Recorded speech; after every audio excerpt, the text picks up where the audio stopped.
let's get this started with some Call of Juarez. Story. Continue. I completely forget where I am. Right, going after the Apache guy. I forget his name already.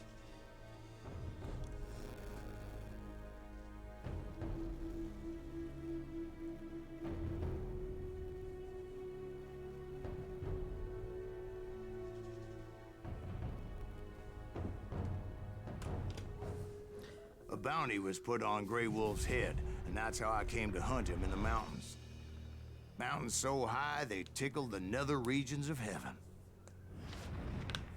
A long time ago on a mountain far, far away. Grey Wolf was a Resnick. Chiricahua Apache medicine man who had led a war party in revenge for a massacre against his people.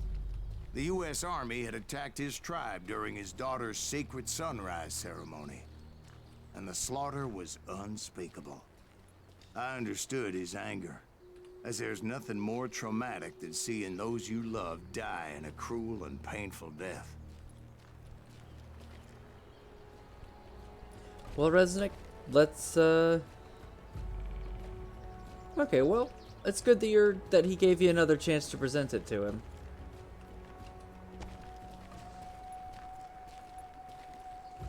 Right from the beginning, I couldn't shake the feeling that Grey Wolf was watching my every move. He led a band of young Apache warriors who wanted retribution, and were more than willing to die for him.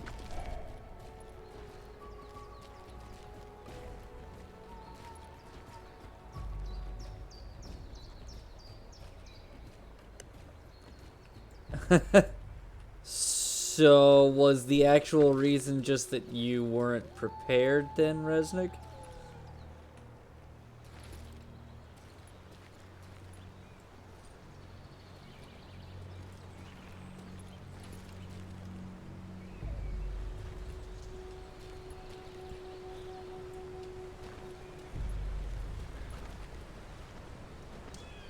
So I've got two paths going to this place. I have a feeling there's stuff on either path.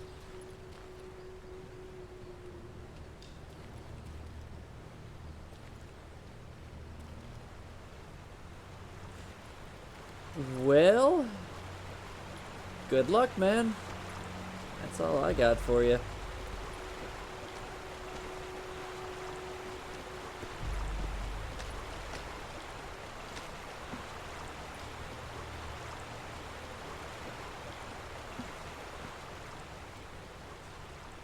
Oh, there's a saddle here. Oh, hey.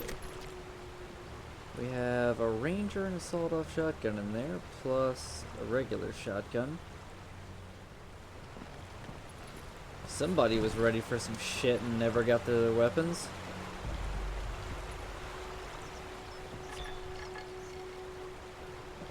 Yes! New nugget! Native Americans are... Hold on. I gotta get into my proper southern accent for this. Native Americans are the indigenous people of North America. They are composed of numerous, distinct Native American tribes, some of which survive to this day as cultural and political entities. According to the accepted theory, migrations of humans from Eurasia to the Americas took place approximately 12,000 years ago via the Barren Land Bridge. That is F7, there we go. Many of these tribes were decimated during the 18th and 19th century as they were pushed out of their homelands by waves of settlers of European origin. As Native Americans were divided into many tribes, some of which were long-standing enemies, they were unable to unite against a common enemy, invaders armed with advanced technology. Makes it sound like they were fighting Tesla. L. Frank Baum, the author of The Wizard of Oz, was among the champions of the complete eradication of the remaining Native Americans. He wrote, the whites, by law of conquest, by justice of civilization, are masters of the American continent, and the best safety of the frontier settlements will be secured by the total annihilation of the few remaining Indians. Well, great. Guy who wrote The Wizard of Oz was a complete fucking racist. Awesome. Glad to know. Mere days after the Wounded Knee Massacre, called a battle at the time despite being nothing more than a bloodbath inflicted by American soldiers on unarmed men, women, and children, L. Frank Baum spoke once again, criticizing the government for not taking even more drastic measures, demanding to wipe these untamed and untamable creatures from the face of the earth. Just like the ancient Celts conquered by the Romans, Native Americans left an invaluable and rich legacy evident in the language, philosophy, and popular culture of modern-day America. No, I did not know that Baum was not a fucking massive racist, but I can't say I'm surprised. Like, a lot of the authors of yesteryear were massive, massive late racists. They saw me before I saw them.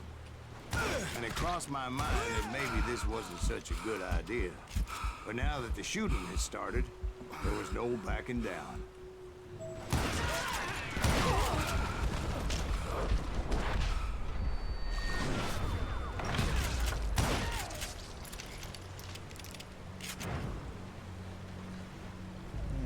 can actually wake up and still have a nice chunk of time to work. Hey, as long as you got faith in yourself to write it, man. And the alarm does sound good. Just don't do like I do, which is set the alarm and then give myself like 20 minutes to ignore it.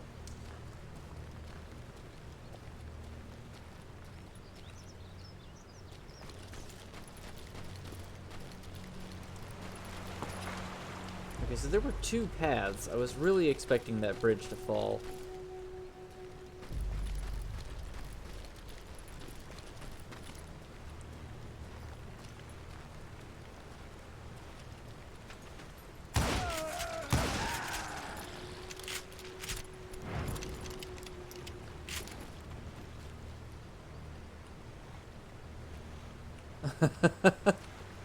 It was rugged country, the winter home of the Chiricahuas, and that's why they had retreated there. See, I can't do that. I get annoyed on the first alarm, and so I wake up at that point. But I do have a thing where I can set it to snooze as well.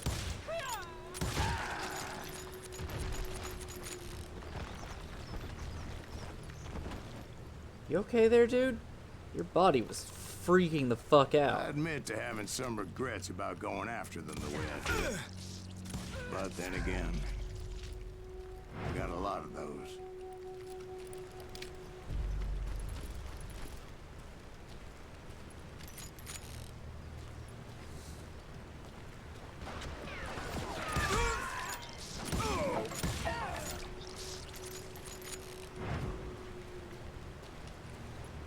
I'm liking how they're using the terrain against me. How they're using the terrain on me against me. The whole mountainside is coming down on top of me! They're using the terrain on me!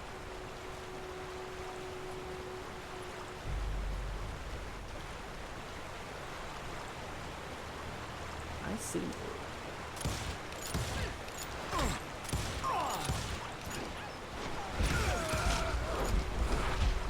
Fuck! Ah, I went right into that one.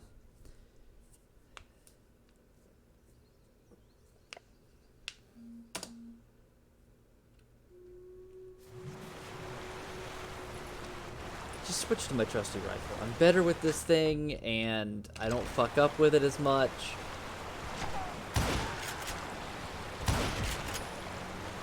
Did you find Grey Wolf? Not at that moment, but I did find the entrance to their hideout.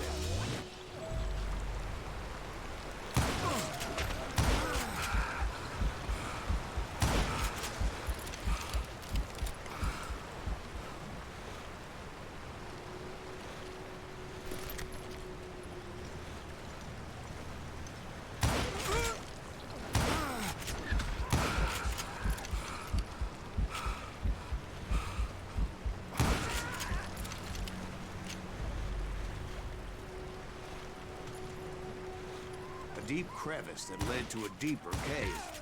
Don't tell me you went in there. Yeah, but it's not out of bravery so much as pure, angry cussedness.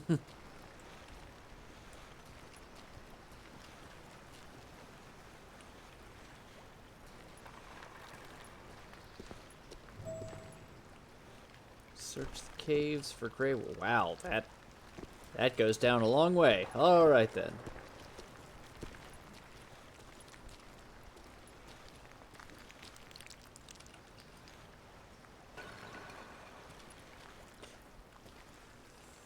I'm still getting that problem of lag every so often, and I don't know exactly what it is.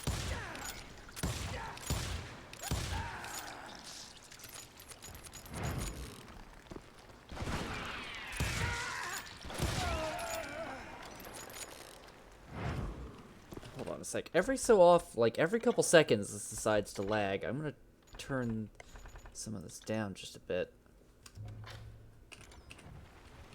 See if that helps. I don't get it when I'm not streaming, so I think it's just Streamlabs. See, back then, I had a stubborn streak a mile wide, and I wasn't about to back down. So it was like pitch black in there? Actually, it was pretty well lit, as they had torches on the walls.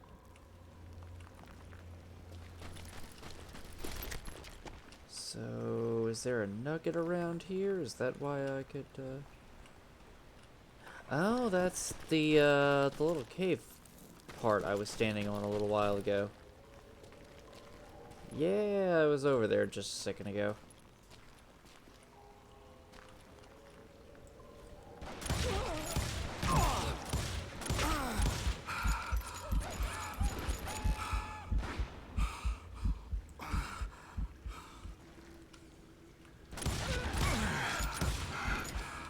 Could not see that last guy.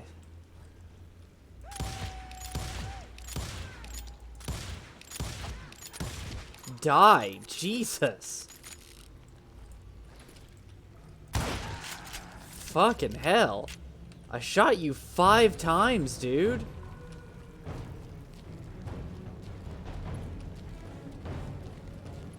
What? Why the music?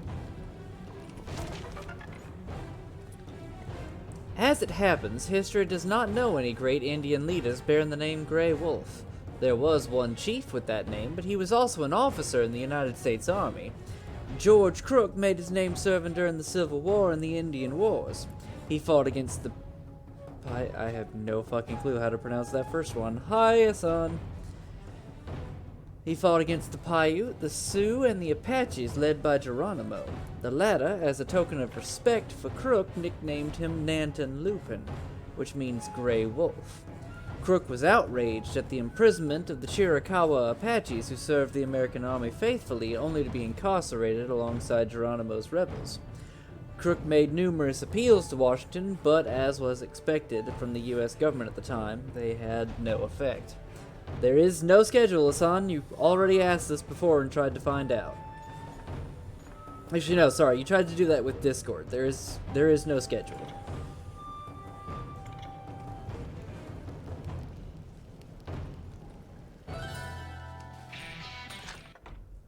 Sweet, new level. Execute nearby enemies. Deal some headshots without even aiming. Pressing and holding Q will eat up all your concentration in exchange for marking nearby enemies for execution with perfect headshots. The more concentration you sacrifice, the more of them will die. Do it. Get myself the golden rifle as well. Minus 25% recoil, plus 30% aim speed, and plus 2 ammo in the magazine.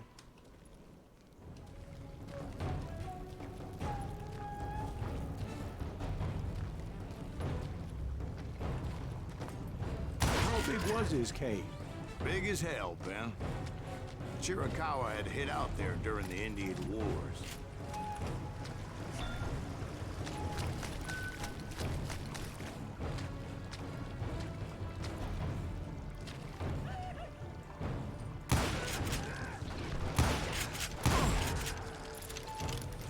Yeah, unfortunately, as I told somebody that commented on one of my videos, I don't have a schedule just because of how hectic my normal work schedule is. Those murdered by the horse soldiers.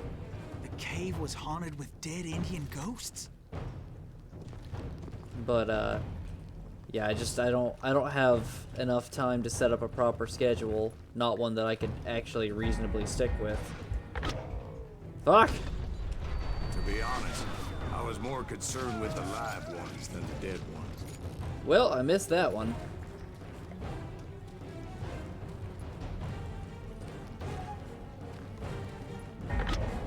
Are you fucking kidding me right now?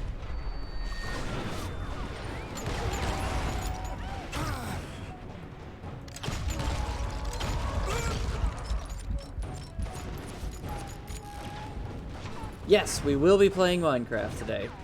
I plan on doing an hour, maybe hour and a half of this, and then we're doing Minecraft.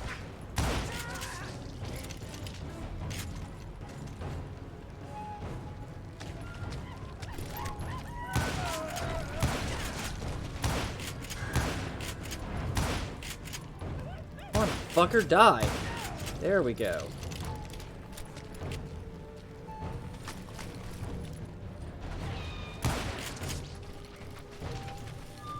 How come you know so much about engines? A few years back, I was married to two Mescalero women. At the same time? Yeah, they were sisters. Polygyny is traditional among the Mescalero. So what happened? Oh, I had to get out of there. Those girls never shut up. Both of them nagging at me all the time. Drove me half crazy. Haven't seen them since. No, I mean, what happened with Grey Wolf? Oh, well, I pursued him into the Cave of Death. Which would be this giant thing. But first, let's go this way. Yep, nugget! Oh, man. This, I know this guy. This is a reference to the first Call of Juarez. This is one of the playable characters. The oldest of the McCall brothers, he and his brothers were sons of a Georgia landowner who fought for the Confederacy in the Civil War. His father died at Antietam, and he and his brothers continued the fight.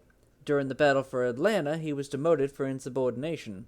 After the war, he made himself a name as a gunfighter, famous for his ferocity and the antique conquistador's cuirass he wore as a breastplate.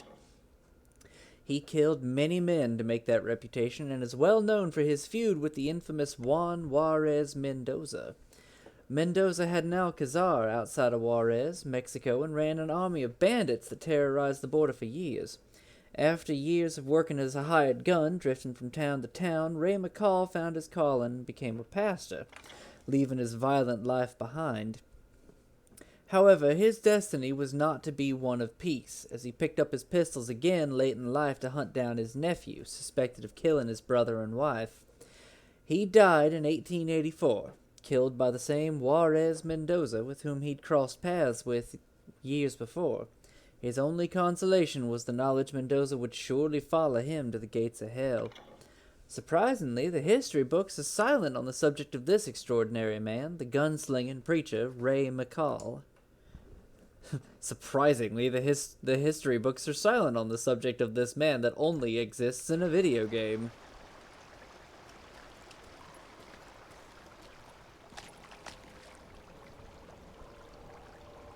Can I read for... I'm not sure what you mean by that, Hassan.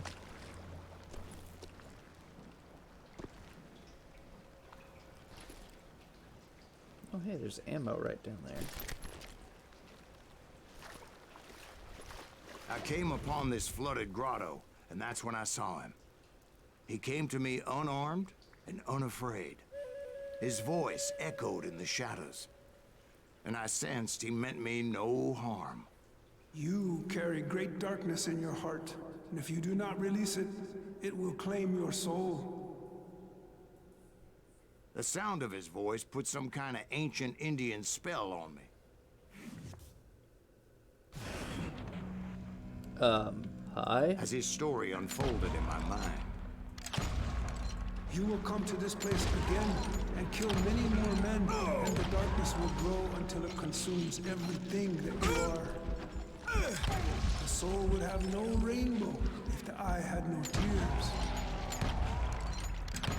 He said I was a great warrior, a coyote man, unequaled by any other pale-faced warrior, or something like that.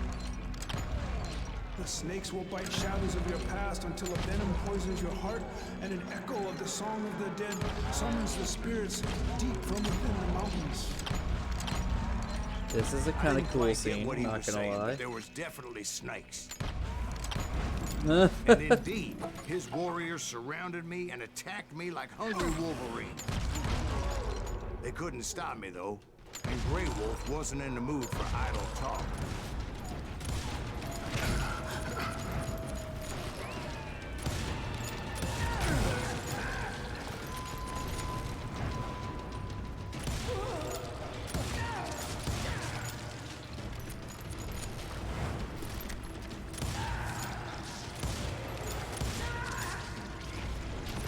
I swear I couldn't see any way out of this trap. But suddenly, one just appeared. Kind of like a miracle. Well, alright then. I have no idea if this game is on PS4. This game was made in 2015, maybe 2013, so it's probably on PS3 if I had to guess. Forever.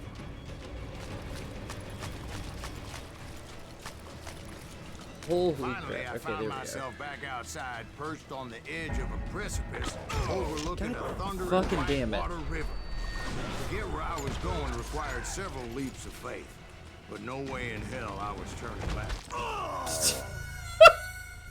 This game requires several leaps of faith, immediately bites it.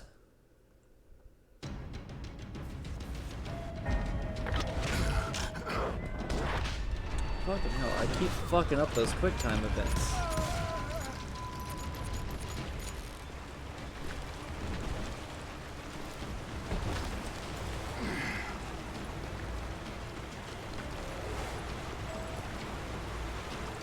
I chased after him, determined to make him explain the meaning of all that mumbo-jumbo. Mumbo jumbo is right. Are you making this all up as you go? A few details may be fuzzy, brother, but I am relating exactly what happened to me. Saw you up there, motherfucker. Don't think I didn't see you firing at me.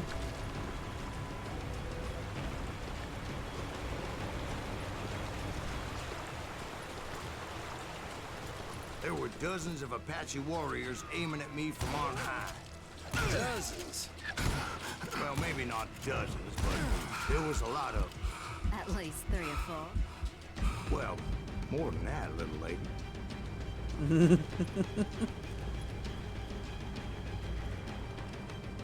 Oh, this game only requires jumping for like one section. I don't think I've really ever jumped for the entirety of this game.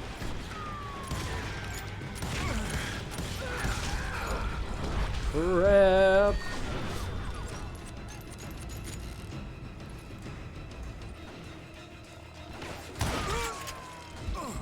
Ow. Cannot see that fucker.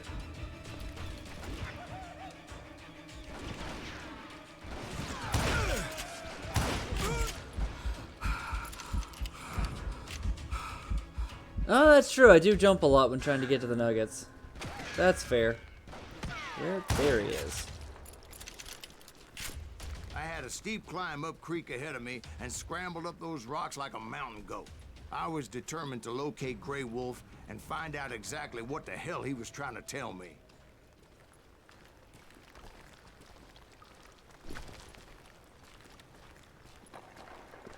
And wouldn't you know it, that crafty son of a bitch led me right into a trap. What kind of trap? Well, son, there had to be at least 100 Apaches surrounded. Let's see. Throw, shoot the dynamite. I don't really use dynamite, like, ever. Grab 2 revolvers and give them hell. When you carry a revolver, you can press a wheel up or 3 to dual wield. Hell yes. God be my witness. Come on, who you kidding? Hey, I believe you. Come on, tell us how it ended. All right, but I'm not gonna drag this out. Where were we? You were surrounded by 100 Apache warriors. Well, I didn't take the time to count them exactly, but there were a lot of them. Ow.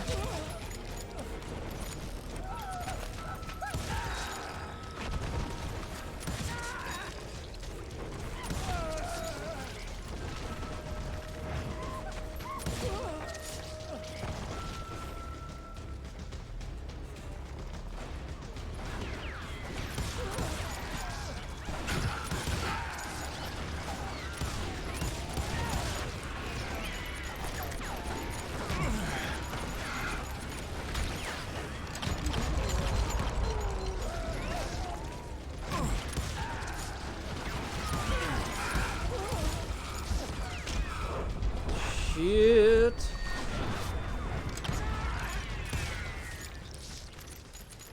And in the end, a path appeared before me that I had not seen before. Hey, Salix. Welcome to Call of I Juarez. followed it as I desperately needed to find out what Grey Wolf was trying to tell me. But it was like that son of a bitch disappeared into thin air.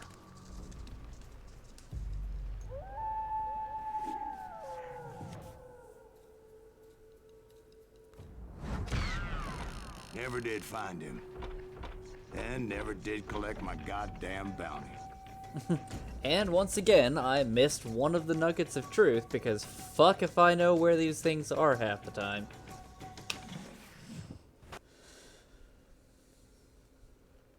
Thank you, darling. It's interesting how the truth can sometimes seem might malleable, depending upon your point of view. Like how those dime novels make you out to be something you're not? Jack, don't be starting trouble. No, he's right. They do tend to exaggerate. Did they exaggerate your part in taking down the Daltons? Well, I was there in the flesh, boy, so I saw what happened firsthand.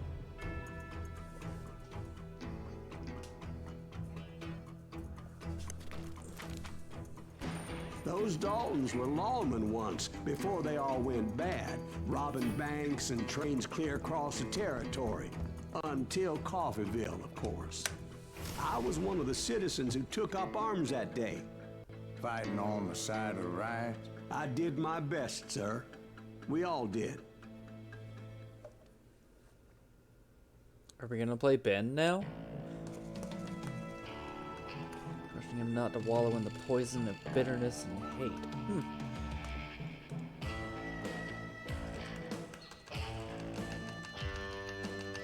I'm mashing enter because that tip that was on there about It was early not morning. pressing enter before the thing One of was my even friends done was a local gunsmith, makes me think, and he handed out firearms to anybody who'd never take mind. one. Don't worry about it. You see, the Daltons got it in their heads to rob two banks at the same time. Two banks on the same damn street. The story was Bob Dalton's girl was always writing about how he had no ambition. Oh, you're nobody next to Jesse James, she'd say. Finally, the bastard took his brothers to Coffeeville just to shut her up. Well, the locals recognized the Daltons right off. Before they could get away, half the town took up arms to defend their property.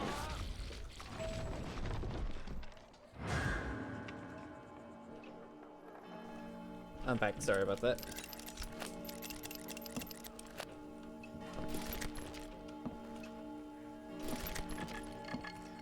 Nugget. Where is the nugget?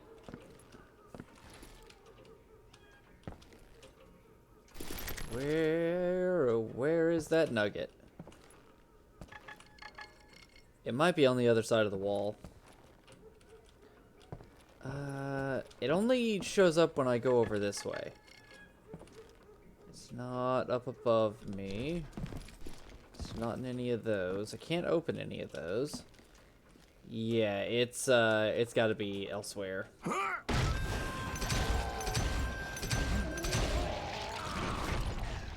The brothers paid dearly for their stupidity, but everybody knows they had it coming. There's more to it than that. I read all about that day, so I know for a fact that it went down very differently. First of all, it was high noon. A posse of U.S. deputy marshals were on the rooftop across the street. Get ready, boys. They're gonna make a move. The lawmen had been tracking the Daltons for months. Now they finally had them dead to rights. Among them was a bounty hunter feared by many a lawbreaker. The marshals tried to get the Daltons to surrender. They'll give up eventually. We just gotta wait to suck the bitches out. But this bounty hunter knew that the brothers were far too proud to ever lay down their guns.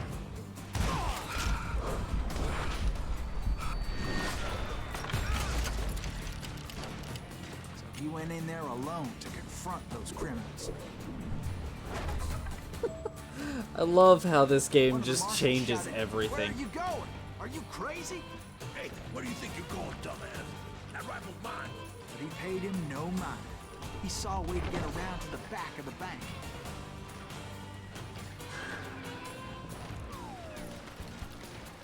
Then he figured out how to hit the Daltons from a direction they weren't expecting.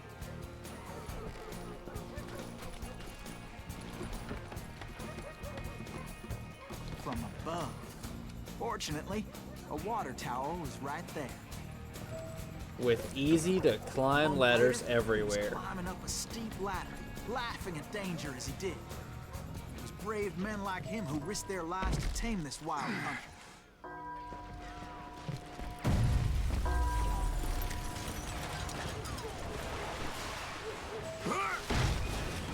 We've got company. Heroic men like him, who did what other men couldn't or wouldn't to make this country free. Like Jim Booth, Davy Anything? Crockett, who died defending Nope. the Alamo. Okay. Is that, do I have the inlay? Oh, there we go. Okay, cool. That's what I need. Is that Silas Greaves? Son of a bitch!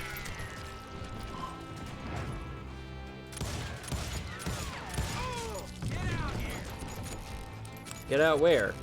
I'm in here. Do you want to... You're a goner. You're in there. We're both inside. Where am I getting out to?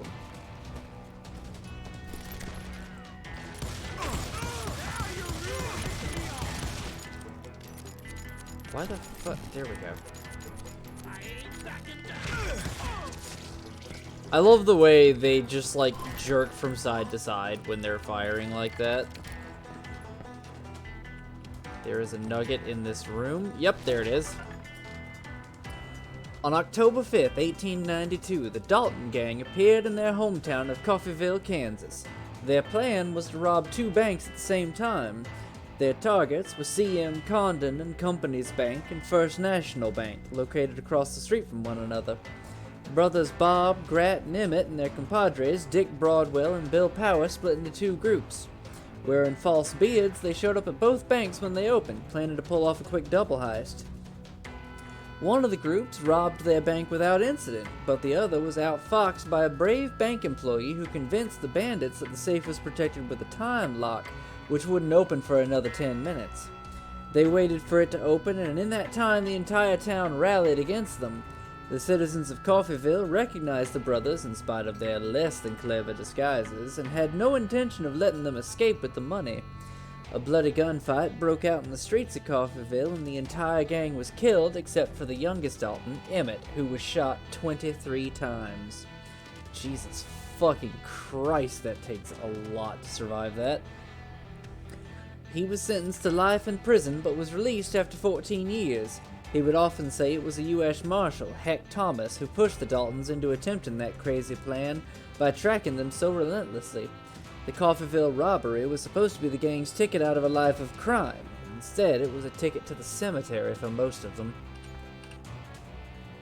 Well, I mean, maybe if you only robbed one bank. Over there! Bad. That's Silas Greaves. What the hell? Blam! Blam! He came away victorious, taking down those thieving Daltons.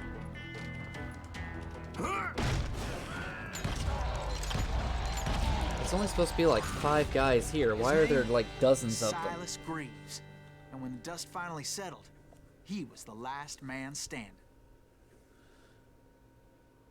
Sorry, kid, but that just wasn't the way it happened.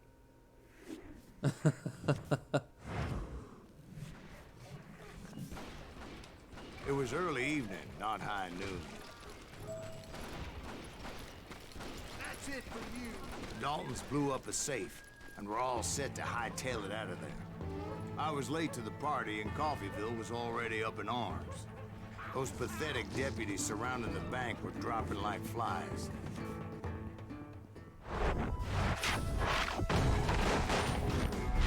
Well, there they are. The leader, the lover, and the loser. I had been tracking those jokers for months, waiting for them to do something reckless. And finally, they did.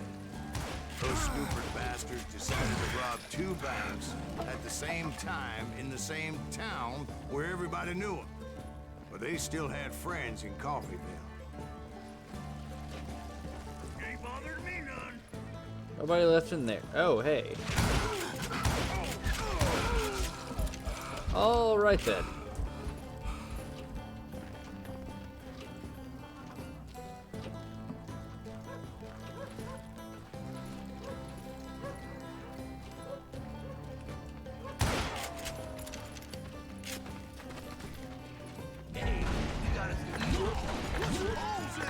Those friends came after me like a pack of wild dogs, tooth and nail.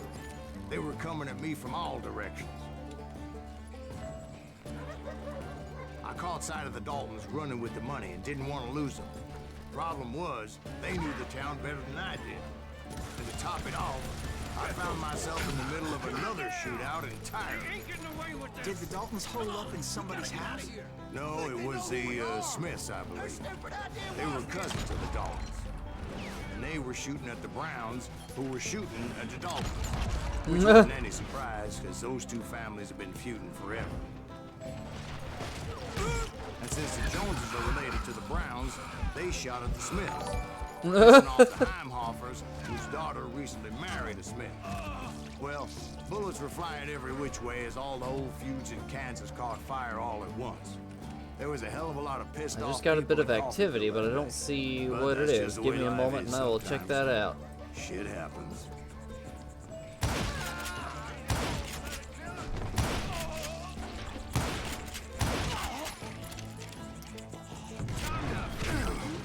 Ow, what the fuck? No, bad. Fuck off.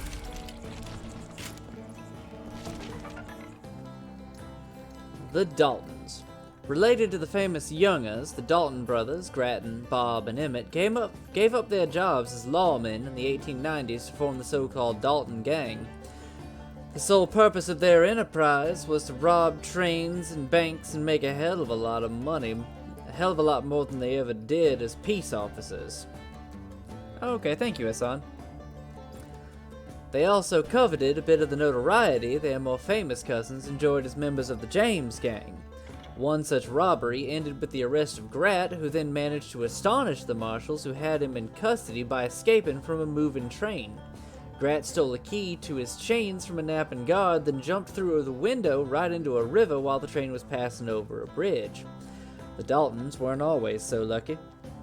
One of them, Bob, desperate to make a reputation as an outlaw that would surpass that of Jesse James, suggested an incredibly daring plan. He wanted to rob 2 banks at the same time in broad daylight. On October 5th, 1892, the brothers rode into Coffeyville, their hometown. They hid behind fake beards and attempted to do what no outlaw had done before. Their bold plan ended in complete disaster for the brothers and their comrades in arms. Bob died that day, and his brother Emmett, shot 23 times, miraculously lived, went to prison, and was later pardoned. He died in Hollywood in 1937 after trying his hand at being an actor, an author, and a real estate agent. Interesting.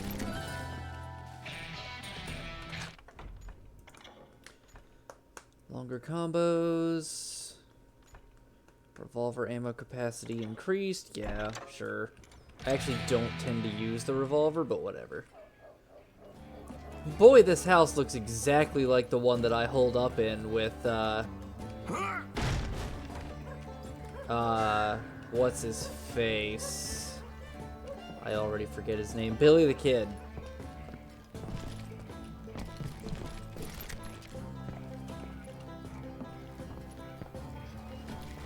The Dalton boys knew I would never give up.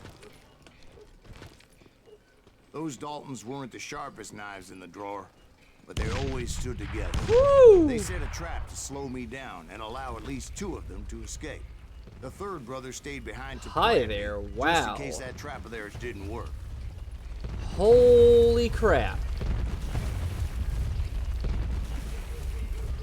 Okay, that was pretty cool. Hey, Dawn. It's going all right. How about yours?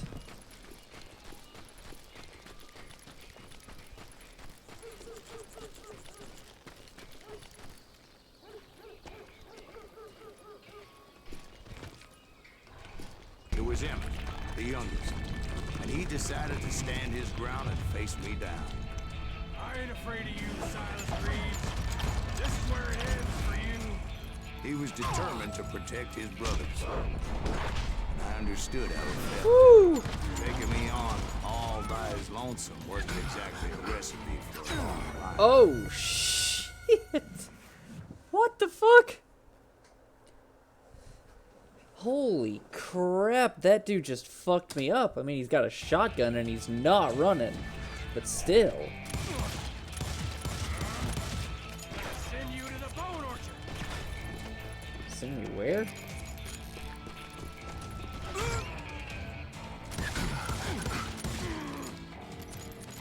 You ain't getting by me. Ow, ow.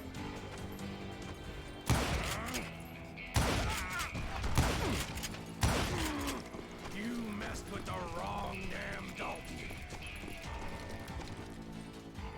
I mean, judging from the way that I am fucking you up this time, I don't think I am. But Emmett Dalton survived the robbery in Coffeyville. He's the only Dalton who did. They say he was shot 23 times. Well, Dwight, who do you think put all those damn holes in him?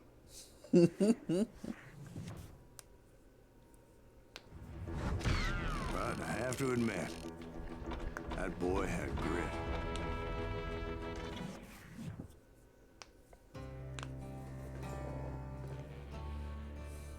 Dude is still trying to find Bob Bryant.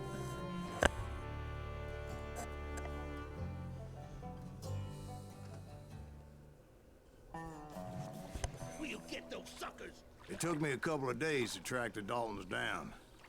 Somewhere in They Missouri. can't get away with this. And in that time, a whole posse of local vigilantes offered to lend a hand. Did I level up? No, I'm very close. They seemed as determined as me to find those outlaws. But as we headed into those swamps, it was like I had my own private army. There was no way those boys were getting away this time. Oh yeah, Dawn. This guy, the main character, Silas, is a real hoot. He is fucking hilarious. It was early fall, right? Beautiful time of year. At least you had the weather on your side. Not by my recollection. It was damp and foggy as hell. Waiting for the fog to roll in. Yep, there it comes. Oh man, I love how they changed this game, like right in front of you. It It's was so tough cool. to stay on a true course, so we kept an eye out for landmarks.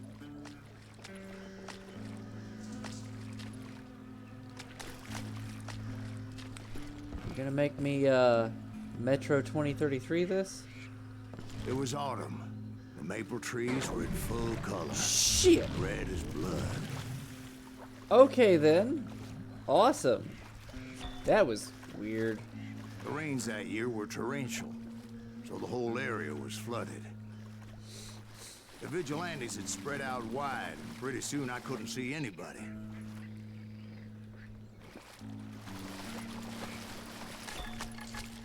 There is a nugget in this building. There we go. Charles Earl Bowles, better known as Black Bart, was undoubtedly among the Wild West's most unusual stagecoach robbers. British by birth, Black Bart was a polite man, known for his manners and refined taste. It is difficult to believe that such a gentleman bandit really operated in California and Oregon in the 1870s and 80s. Excuse me a sec. Oh, sorry. Legend has it that on at least 2 occasions he left handwritten poems at the scene of the crime. This one is from 1877. Hold on, I've got to do a British accent. I've laboured long and hard. Nope, that's Irish. That's Irish. Usually British comes really easily to me, but not after doing such a thick southern accent. Fuck it, I'm gonna do a southern accent. I've labored long and hard for bread, for honor, and for riches, but on my corns too long you've tread, you fine-haired sons of bitches. Black Bart never lacked personal charm. After getting out of jail, he was asked by a journalist about returning to his criminal ways. He answered with a smile, "No, gentlemen, I'm through with crime." Then another reporter wanted to know if he would write any more poems. Black Bart laughed and replied, "Now didn't you hear me say that I am through with crime?" He never fired a gun during any of his robberies, and all of them were done with him getting to the crime scene on foot due to his deeply held fear of horses. So he charmed the money out of people. That's actually really cool. I like that.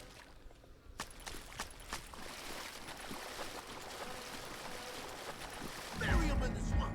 Let 'em where they stand. Except for some bitches ahead of me wanting to do me harm. So I had to face them alone. Come on, give me more pistol rounds. There you I go. wondered why my compatriots didn't come running when they heard the shots.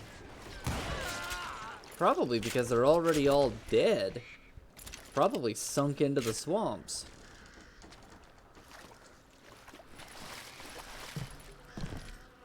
So did you find the Daltons? Not yet, but I did have the questionable pleasure of meeting a few of their friends. Where'd it go? There he is.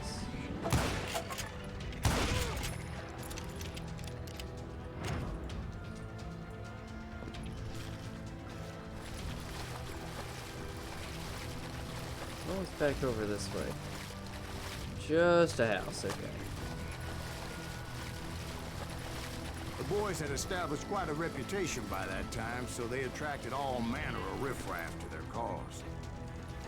There we go. Lots of ammo for this shit.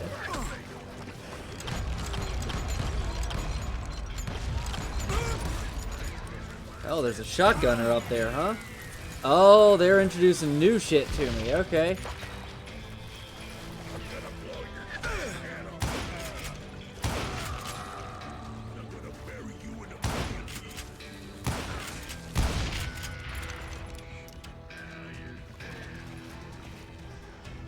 Still hear somebody over there.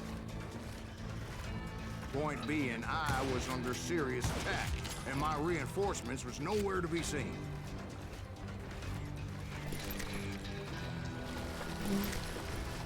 Bury 'em in the swamp.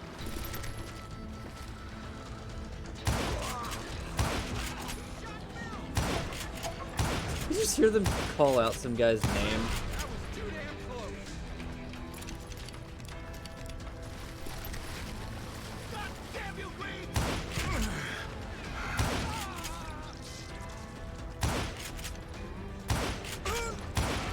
There we go. Yeah, it said somebody's name. It did sound kind of like Milk, though. Or like he shot Mike or something like that. But luckily, a barn materialized as if right before my eyes.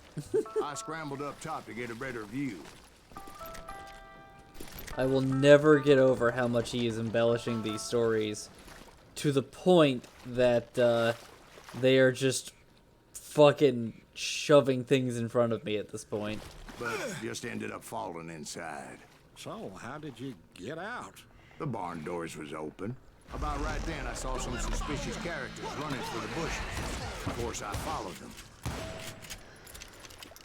Well, That two of them got goddamn away. swamp was like a goddamn maze, and pretty soon I had no goddamn idea where I was.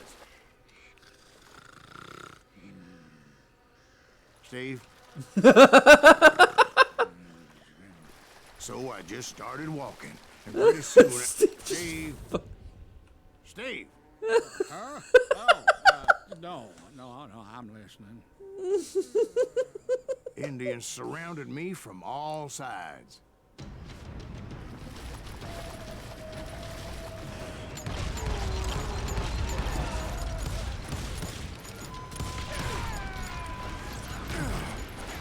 Holy crap. God damn it.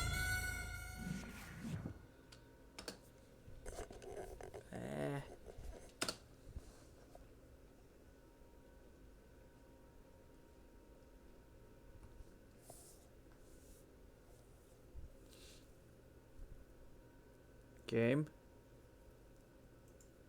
Game. Come on back.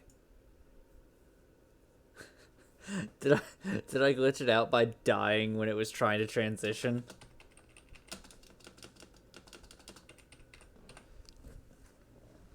Let me restart this. I think I glitched it out.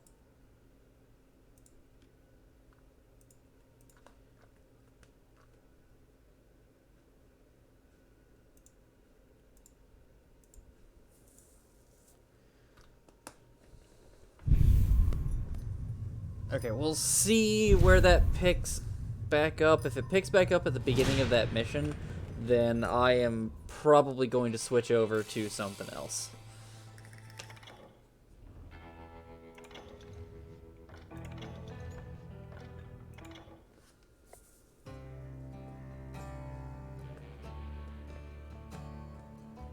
Why are there all sorts of graves in the swamp?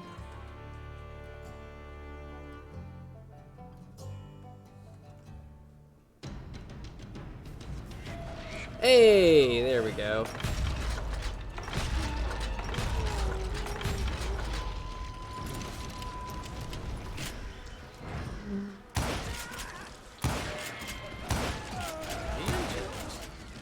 There were Indians.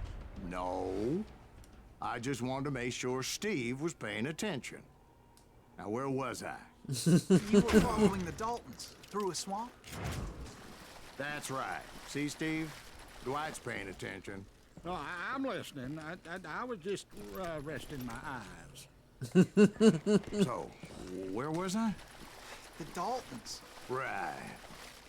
See, there's a reason so many outlaw gangs are made up of brothers. Being a brother is a very sacred thing. It's a bond like no other.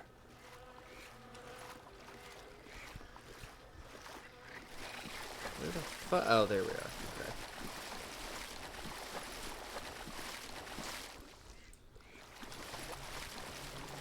Bounty hunters! Stop that, son So did you ever find the damn Daltons? Not yet. But I did find a few of their cousins. You Kansans breed like rabbits. More Smiths or Heimhoffers or who knows what. Ow. But hell, what's more important than family? I'll bet Ben knows what I'm talking about. That, yeah, he keeps making allusions to some of the people here, and I'm waiting for him to be like, I've got bounties on all of you.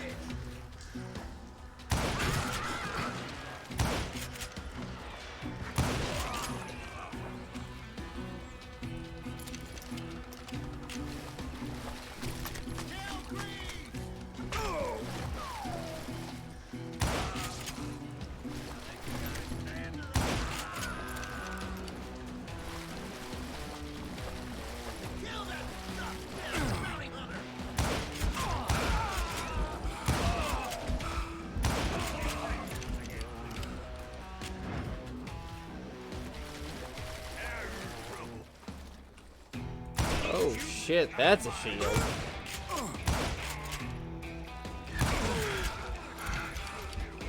That is a hell of a shield. Take a dynamite stick. Did that get him? I think I saw him run away. Yep, that's him. Without his fucking shield.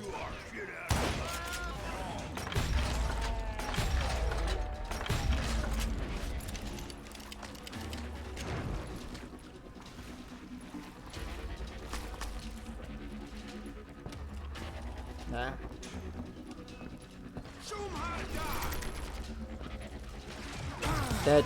That is not what you wanted to say right then, good sir.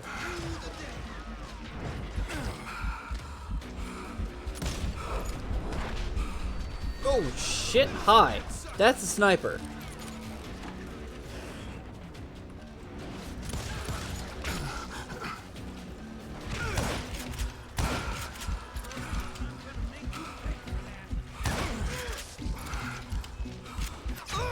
Ow! Son of a bitch.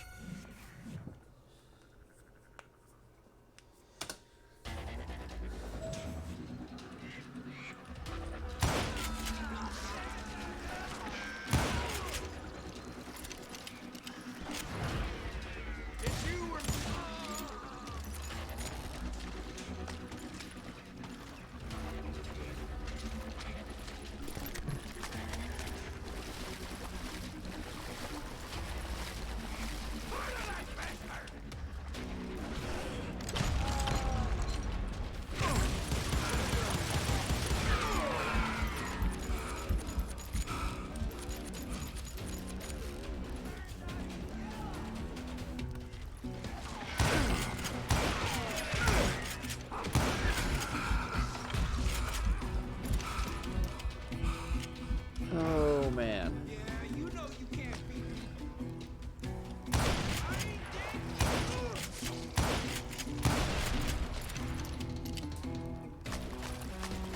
Betting that there is something up here.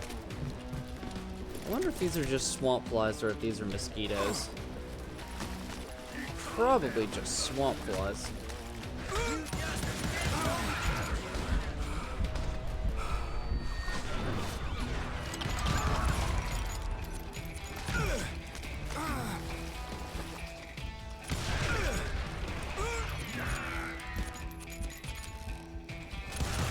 I knew those Dalton boys were out there somewhere, standing together against anyone who would threaten them.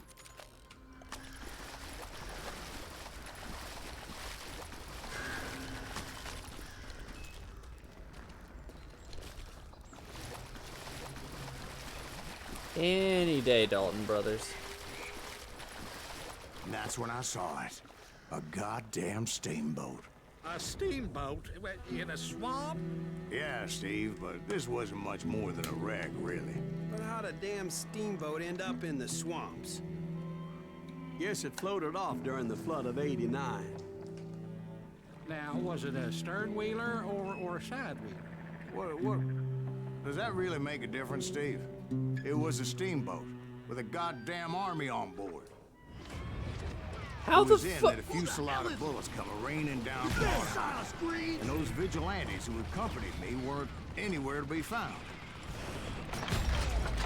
But among those men that were shooting at me, I thought I saw some familiar faces.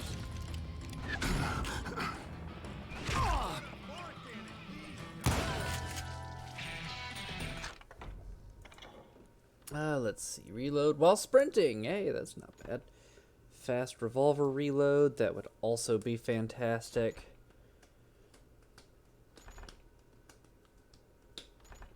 Yeah, we'll do that.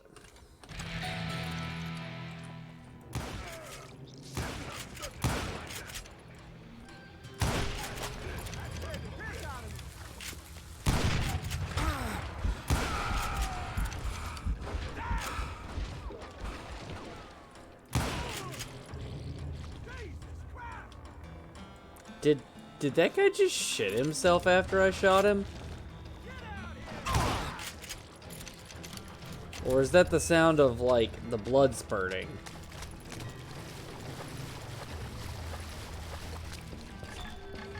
There's a nugget.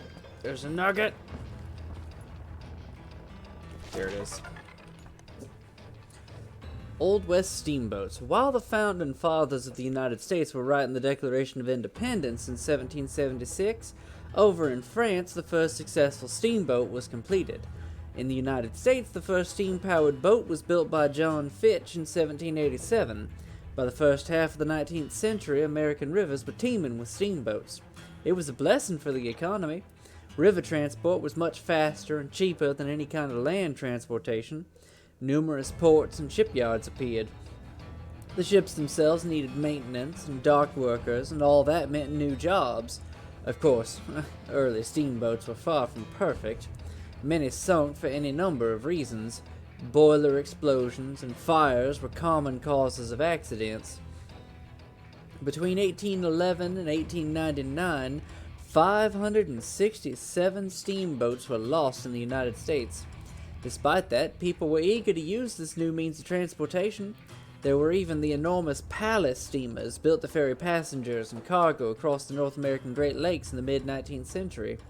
The Titanic was the largest steamship in the world when it sank and remains history's most famous and decidedly unlucky steam-powered ship. In the second half of the 20th century, steamers were almost completely replaced by diesel-powered ships.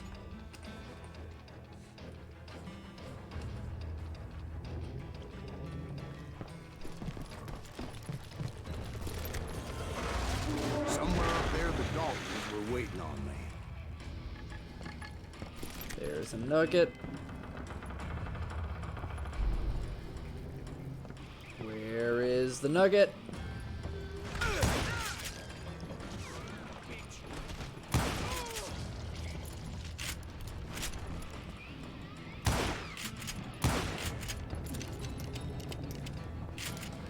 Nugget somewhere. Is it above me or on the same level? It is probably above me. Yeah, that's got to be above me. Sounds like you don't give up too easy. That's the kind of man I am, Ben. I set out to do something.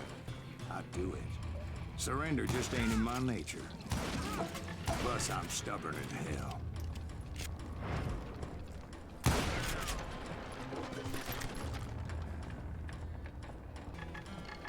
There it is. Built by Richard Gatlin in 1861 and first deployed in combat during the Civil War, the multi-barreled Gatling gun was one of the precursors of the modern machine gun. But unlike modern machine guns, it was not fired automatically, but rather operated by a gunner who had to crank it. During each turn of a hand crank, each barrel fired a single shot, after which it ejected the spent cartridge, loaded a new round, and in the process, cooled down. This allowed for a higher rate of fire without the barrel overheating. The Gatling gun offered an unheard of rate of fire and was relatively easy to reload. In the right hands, they were a devastating weapon. Gatling guns were finally replaced by the self-powered Maxim machine guns that used recoil energy to eject spent cartridges and insert fresh ones. In its prime, however, the Gatling gun was a fearsome weapon. Yeah, that shit could tear up an army.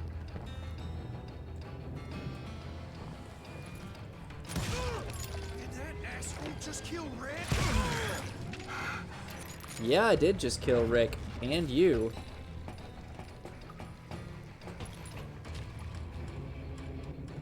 Oh yeah, a Gatling is absolutely fearsome. If nothing else, it is fantastic at scaring the shit out of you, so that you either stay in cover, so that your friends, so that you can get flanked by your enemies, or it just fucking rips you apart.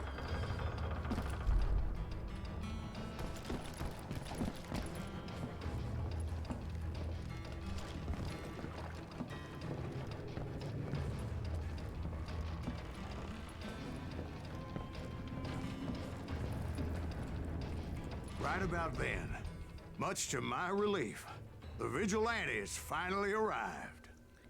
Their leader motioned at a cabin in the middle of the top deck, pointing me directly at the Daltons. I finally had them, after months of dogged pursuit. I don't trust you, random vigilante who just happens to be here. It turned out that they had me. Take him out. I'm sending you to hell. Yep.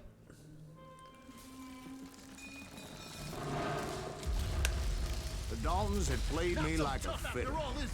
Apparently, the vigilantes were on their damn payroll. They didn't just want to shoot me. They wanted to burn me alive. But finding my way out of a burning labyrinth proved to be quite a challenge. It was a riverboat, right? I mean, it's not like it was a goddamn ocean liner. Well, yeah, but I was in a Did fight. you hear about that ship that's gonna launch next year? Largest one in the world. You're talking about the Titanic. If you ask me, it's too blessed big. I don't think it'll even float. So anyway, Don't be stupid, Steve. They know what they're doing. They say that the Titanic is unsinkable. oh God. That steamboat. How'd you get off it, Mr. Breeze? I took in a lot of smoke that day, so I admit my recollection might be a bit hazy. But somehow I managed to finally disembark. It was time to settle this once and for all. Hi there.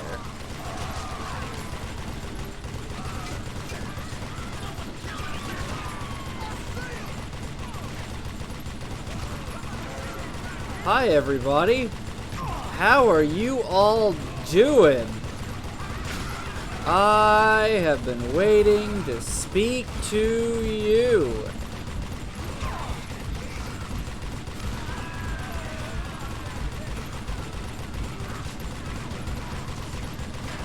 Good evening, everybody.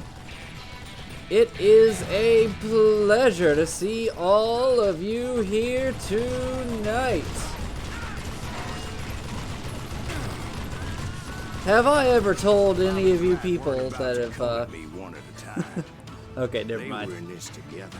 I was about to say, alright. Two brothers side by side. Oh, determined shit, to take okay. Me down. Confident that this time the odds were on their side.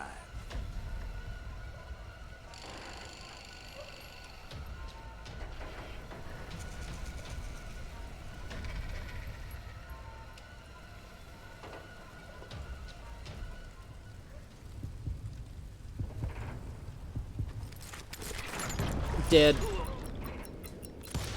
Oh, okay, They got it sweet. Got them wrong. both. A sad end for those two. If they'd only known that Emmett was still alive despite his wounds. Paroled 14 years later, he moved to California and sold real estate and lived off the legend of that fateful day. And the tragic death of his two brothers.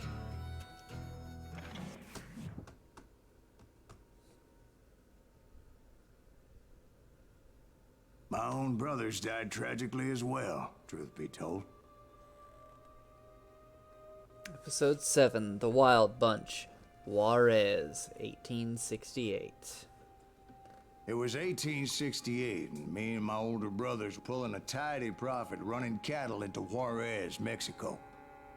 One night after my brothers retired for the evening, I found a little poker game in a cantina with a couple of cowboys.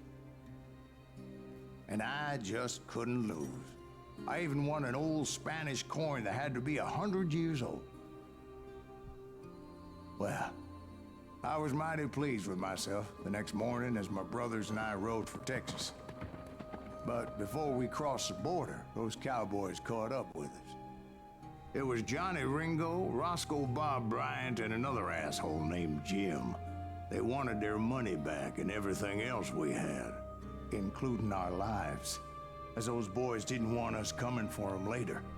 Bob put that old Spanish coin in my mouth and said, "I won't have it said that I left you with nothing, boy." Well, those horses bolted, and there we hung as those bastards rode away. The branch finally snapped under the weight of the three of us, but being my older brothers were bigger and heavier, they were already dead. And right then I swore to myself that I would avenge them. Ringo you know about. But Bob eluded me, until I heard he was riding with the Wild Bunch.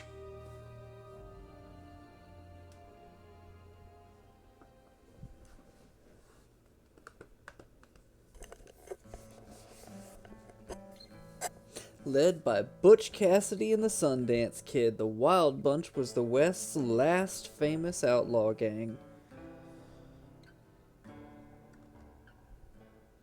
I'd been on their trail for months, ever since they left their hideout in the Bighorn Mountains. Led by Butch Cassidy, they were a loose association of outlaws who robbed banks and trains from Colorado to Montana. Among them was the Sundance Kid, and that murderous hombre I was tracking, Roscoe Bob Bryant. Were you a part of that giant Pinkerton posse after the Wild Bunch? No, boy. A circus like that would have slowed me down. Besides, I wanted Bryant all to myself. I'd heard about a large shipment of gold being transported to Wilcox, Wyoming on the Overland Flyer. I figured the Wild Bunch would likely hit such a treasure, and by God, I figured right. They blew the bridge with the intention of forcing the train to stop. Well, I assumed the wild bunch was likely in the still intact part of the train high above. I was determined to make that sumbitch Bob pay for what he did to my brothers. So I need to go in there, but I can go over here. So there's probably a nugget in here. Yep. Now get out. On the morning of June 2nd, 1899, the driver of the westbound Union Pacific Overland Flyer No. 1 sent the following message from Medicine Bow, Wyoming. First section No. 1, held up a mile west of Wilcox. Express car blown open, mail car damaged, safe blown open, contents gone. The Union Pacific Railroad office in Omaha, Nebraska responded with an offer of a $1,000 reward for each train robber, dead or alive. Later, Pacific Express, a company that owned the safe, made a matching offer. The U.S. government added to the pot, raising the total reward for each criminal to $3,000, which, counting all 6 perpetrators, meant a combined reward of $18,000. Today, that's the equivalent of $380,000. 7 hours after the robbery of a specially equipped train full of people, horses, provisions, and equipment arrived at the scene. The posse sent by Union Pacific Railroad was not the only one. It was joined by detectives from the Burlington Railroad, the Pinkerton Agency, and an assortment of local posses looking for a rich payday. When the governor of Wyoming sent in a company of state militia that boosted the total number of people looking for those outlaws to over 100, the robbery in question was the handiwork of the hole-in-the-wall gang, which damaged the bridge in the process of blowing up the safe, and, as usual, had an excellent escape plan in place. Harvey Logan, a.k.a. Kid Curry, and his mentor George Flatnose Curry were definitely among the robbers, and they shot one of the pursuers, Sheriff Hazen. It's impossible to say if the brains of the operation and the gang's leader, Butch Cassidy, took part in the robbery, but Harry A. Longabout, the Sundance Kid, Ben Kilpatrick, the tall Texan, and Will Carver most likely did. Over the following dozen years, all the outlaws involved in the Wilcox train robbery met an untimely end, revolver in hand.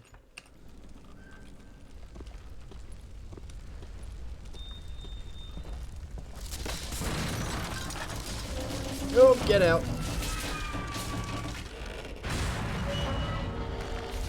Alrighty then. Nope, that's the pilot car. I found the device they used to blow the tracks, so I knew I was headed in the right direction. Oh, yeah, I forgot about this. Improved agility and concentration. You'll be able to move and run 50% faster during concentration. Nice.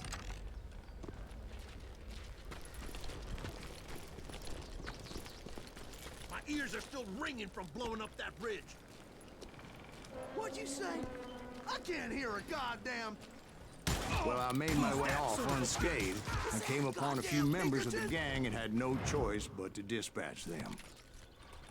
From there, I had to negotiate an even more precarious route. But first, I would need to get my ass out of there. Hi there, Dynamite.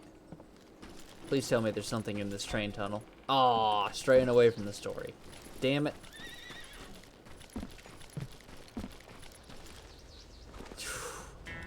There is not a more precarious fucking thing than to be on one of these fucking train bridges. I jumped from the frying pan into the fire as the train was clearly fixing to fall.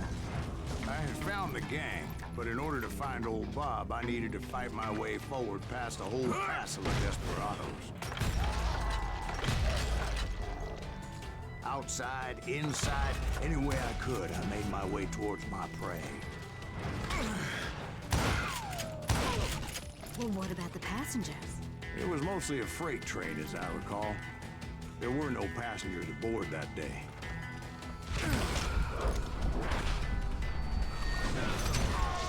Yeah, well, that was a wasted effort there.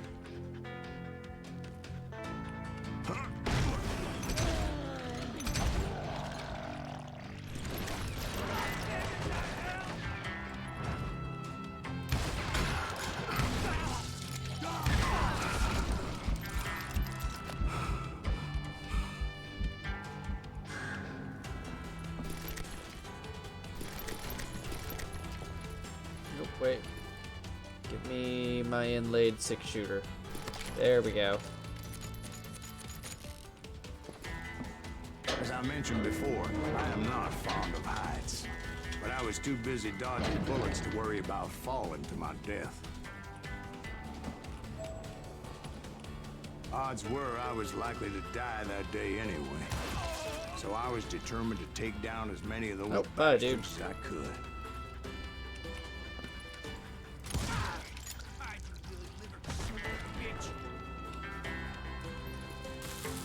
Yeah, just take that.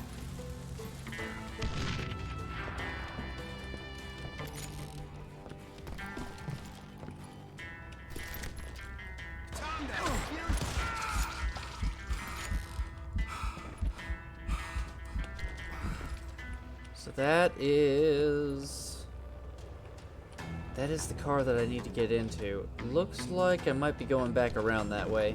You ain't seen no likes of me. I'm gonna hurt you. Bad Times it was like shotgunner. shooting ducks in a shooting gallery. The only difference is these damn ducks shot back. Bam! Lots of explosions. I blew open all the safes. And the door. George Sutherland Curry, better known as Flat Nose Curry, was a mentor for another famous outlaw, Harvey Logan. Logan, who adopted the last name of his more experienced friend, came to be known as Kid Curry, the wildest of the Wild Bunch. Both men robbed banks together and later joined the famous Wild Bunch led by Butch Cassidy and the Sundance Kid. Flatnose participated in the famous Union Pacific Overland Flyer train robbery near Wilcox, Wyoming in 1899. Flatnose and Kid Curry delayed the posse formed in the wake of the robbery and killed the marshal in charge. Not a year later, Flatnose was in the business of cattle theft in Utah when his luck ran out. Bullets found him when Sheriff Jesse Tyler tracked him down. Upon hearing the news, Kid Curry decided to avenge his brother from a different mother. Wow. Wow. They actually used that. He made his way to Utah and killed Sheriff Taylor and his deputy in a bloody shootout.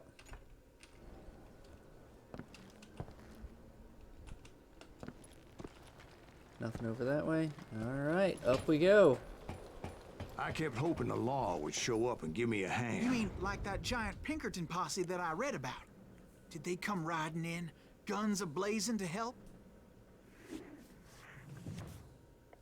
No.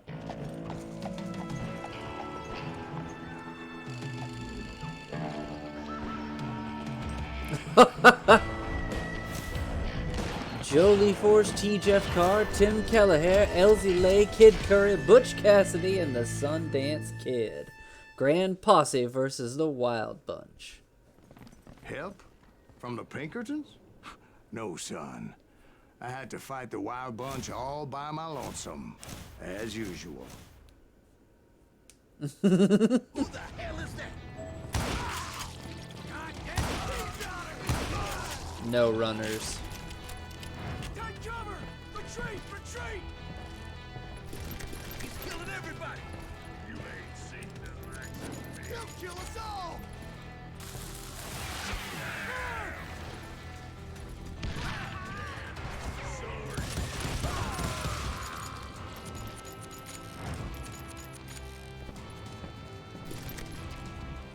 That is a fire in the hay bale cart.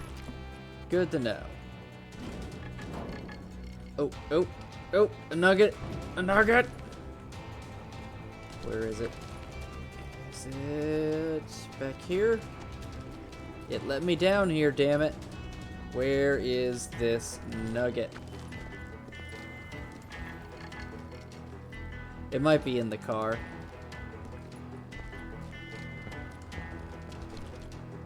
But I'm going to search around out here first. Okay, it's probably in the car itself.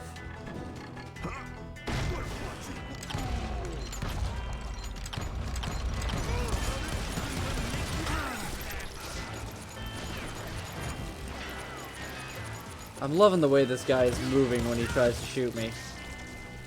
Like, it makes no sense to be moving like that.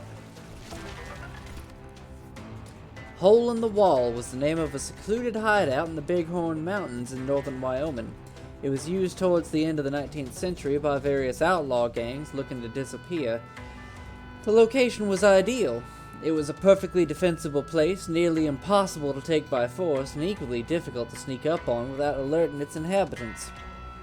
The hideout was also well equipped and provisioned.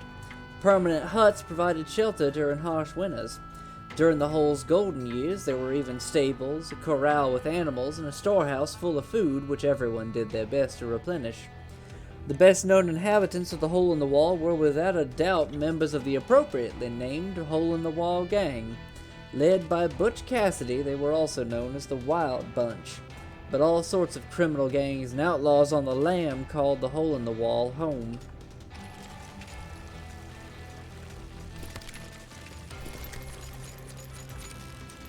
Come on, keep reloading. Let's go.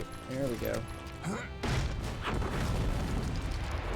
My guess is those dime novels didn't portray this as it happened, did they?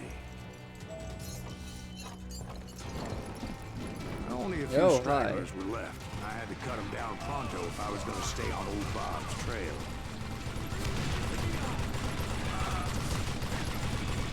Have I ever told all of you men that my favorite type of weapons are fully fucking automatic?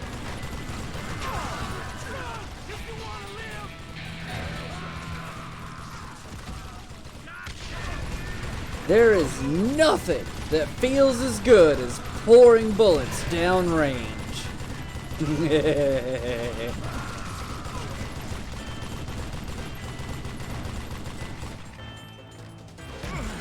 Nope, that wasn't it. Yeah!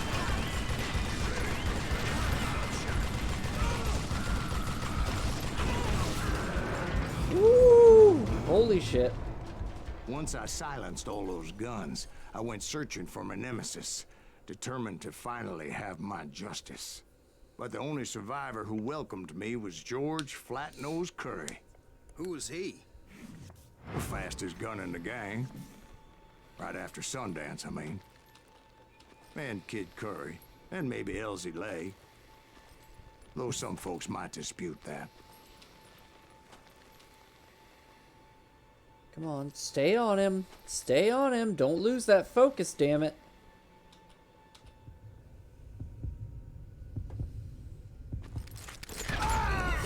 Whoa. Holy shit. Holy shit, there wasn't even a slowdown on that.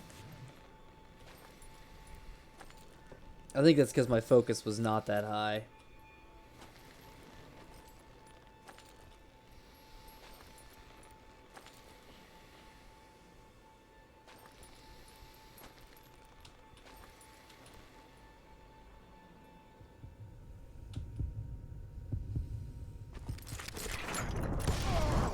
On that very same day, Butch Cassidy and the Sundance Kid decided to leave the Wild Bunch behind and decamped for South America.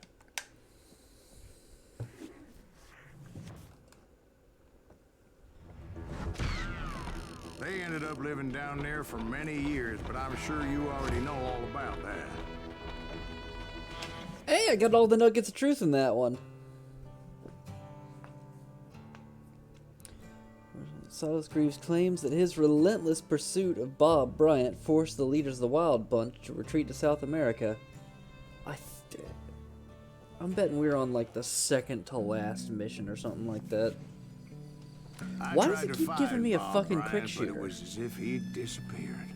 Sometime later, I heard the Wild Bunch was back together. Kid Curry escaped from jail, and now he was running the whole shebang. So I took to their trail, as I was still in pursuit of my brother's killer and hoped that he was back with him.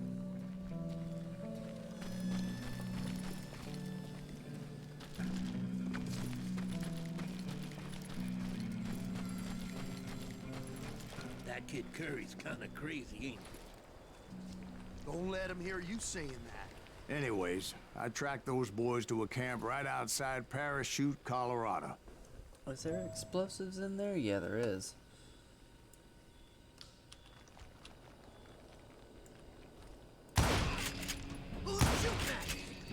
outnumbered, I didn't bother with a warning shot. I just started taking those bastards down. Come on. That's it for you.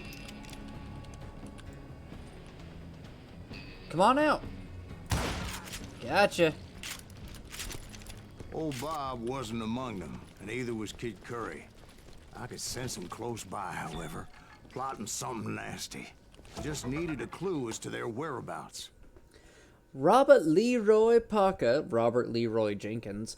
Robert Leroy Parker adopted the name Cassidy in honor of his mentor, Mike Cassidy. The nickname Butch was earned when he worked as a butcher in Rock Springs, Wyoming. History remembers him not as rancher or a butcher, but rather as the leader of one of the Wild West's most notorious gangs. It was known as the Wild Bunch by some, others called them the Hole-in-the-Wall Gang. Butch was considered calm and sensible for a man of his profession, and because of that, the Wild Bunch boasted the longest streak of successful bank and train robberies in history. Today, Butch Cassidy is always remembered together with his friend and partner, the Sundance Kid. Both were forced to leave the country to take refuge in Bolivia. That is also where they died in 1908. Surrounded in their own house by a band of Bolivian soldiers and officers, one of the two, it's impossible to know who, killed his wounded friend and then committed suicide. It was never proved beyond any doubt that the two dead Americans were indeed Cassidy and Sundance. One version of the story has Cassidy returning to the United States under a false name to die as late as 1936. One thing is certain, though. Both men are now most definitely dead, even as their legend lives on.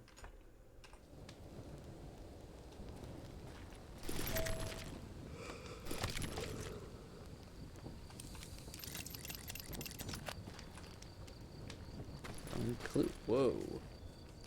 And I found one. A map with their bold plan clearly marked. This time they were fixing to blow up a train trestle. Property of the Union Pacific.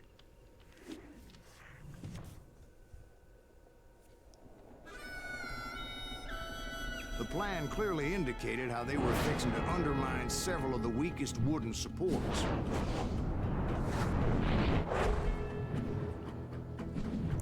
Well.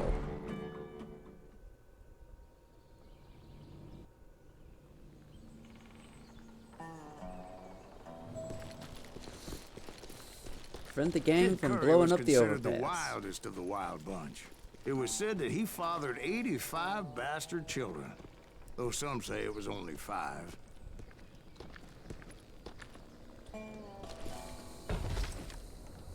Kid Curry had bragged to a whore how he was going to rob a train heading to the U.S. Mint in Denver. And that whore, Fat Sally, she told me. Of course it would be a whore named Fat Sally. So I decided I'd best be careful confronting those bastards.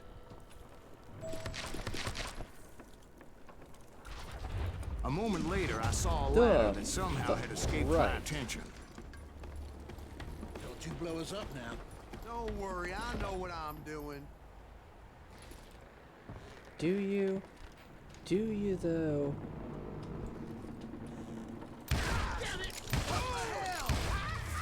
But the Wild Bunch did not take kindly to my presence and attempted to blow my head off. It appeared the kid had found a number of new recruits to bolster their ranks. Guess there's always desperate men willing to trade their lives for stolen treasure. What happened next? Well, having removed the first bundle of dynamite, I decided I might as well remove the other one. And more scenarios, or more scene shifting. I figured I'd find my way from there.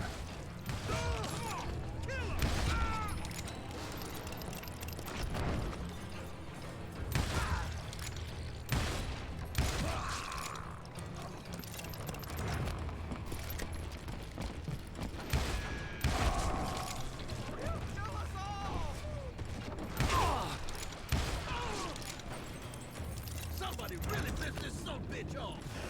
Yeah, you know.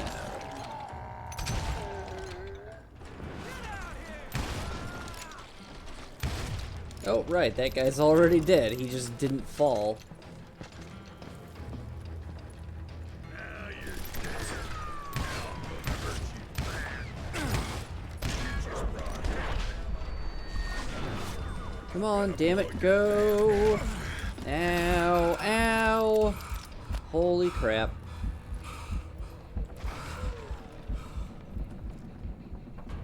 I'm gonna cut you in two. Gotcha! What happened then? Had to remove more of that damn dynamite.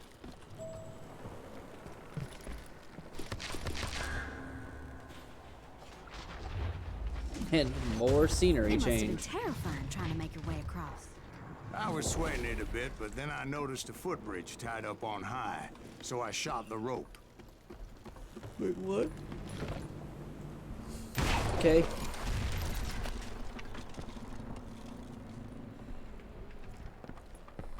Boy, that is rickety as fuck.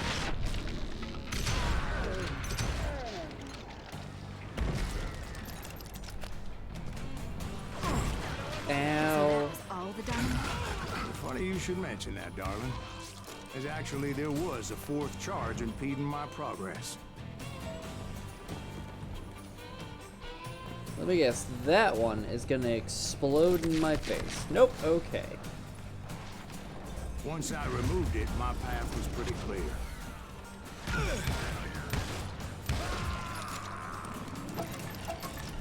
I'm liking these armored shotgun guys.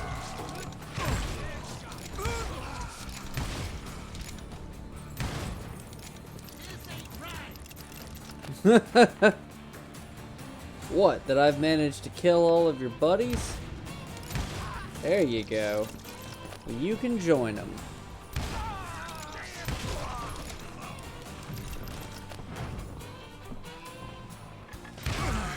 There is a nugget!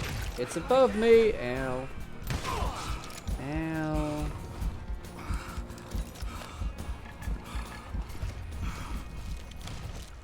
So I proceeded onward and realized that that way just wasn't gonna work. I needed an alternate path forward. Okay, so we climb up this way.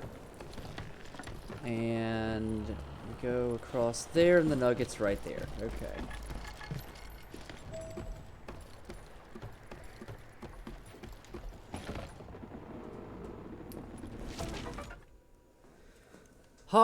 Wow, that is an ugly looking motherfucker.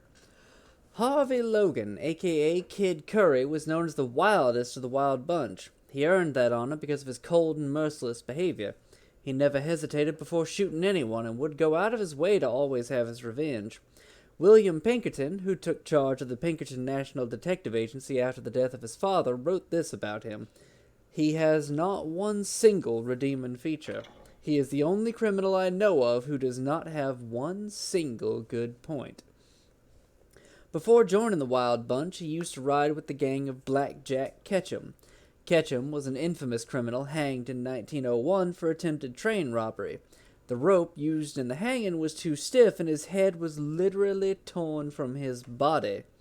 Luckily for those who hung him, Kid Curry left the gang before Blackjack's death. Kid Curry's life most likely ended sometime in 1904 after he was tracked down near Parachute, Colorado, where he had a hand in robbing the Denver and Rio Grande train. Pursued by a posse, the wounded Kid Curry shot himself in the head to avoid being taken alive. Later it was said that someone else committed suicide while Kid left for South America with Cassidy and Sundance. In any case, he was never seen again and likely not missed.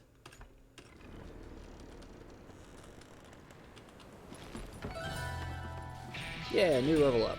Awesome. Dual wielding, improved damage and concentration. I mean, so far I've just been getting headshots, so it doesn't really matter. But more concentration would be nice.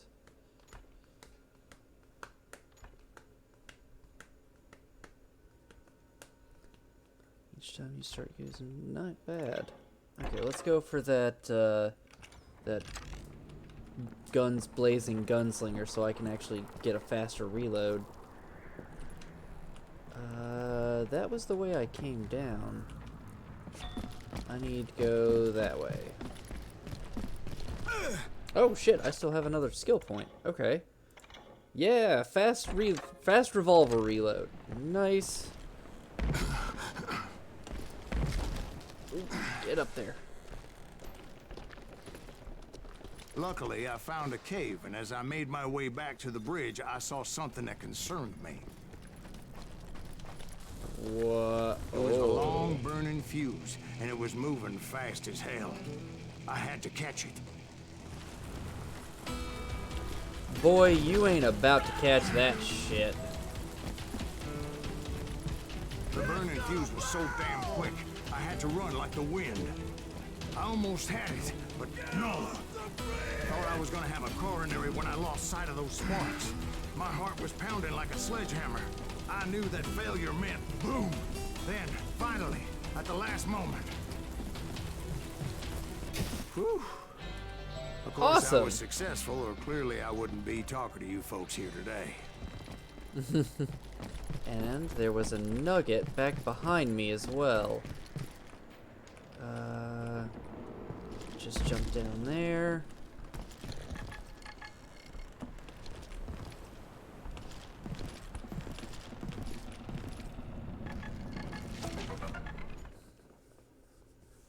I am actually not gonna read that one. I feel like well, not unless people want me to read it, but I'm gonna skip some of these unless they're actually about specific characters. Because I feel like we're taking up a lot of time reading those when I could be using that time better by shooting people.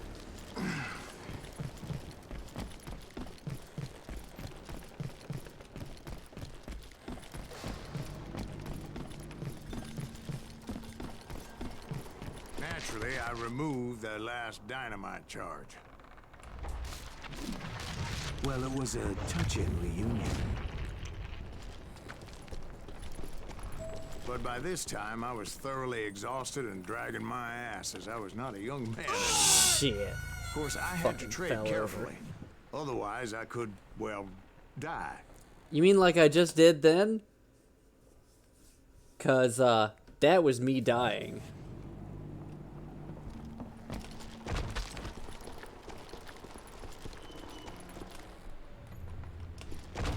There we go.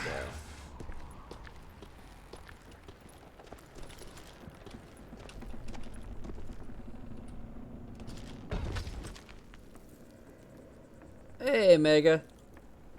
Yep. Enjoying a very good round of perforating posses. How you doing? Been a long time since we saw you.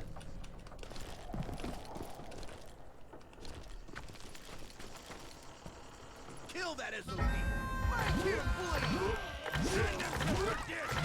Finally, I found those boys. Or more precisely, they found me. It's crazier than Kid Curry asked me! Nuttier than a damn fruitcake!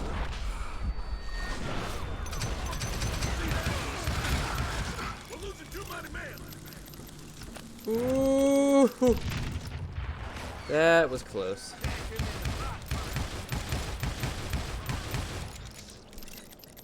Good thing I have a lot of ammunition. Bad.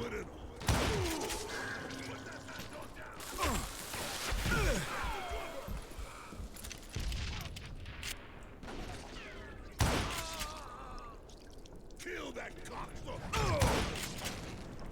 Sir, we do not use that kind of language around here. That is a total fucking lie.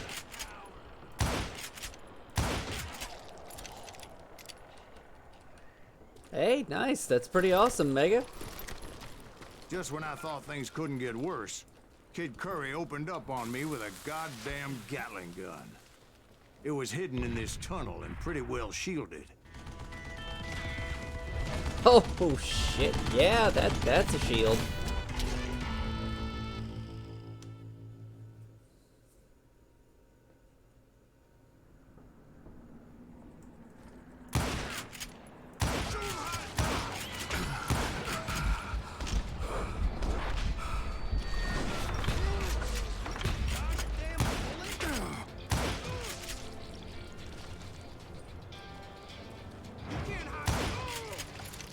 Killed you by shooting you in the hand, good sir. That is how pathetic you are. Luckily, I had located some dynamite. I still, Excuse me? however, had Nugget? my work cut Nugget. out for me. Nugget. Nugget? There was a nugget somewhere.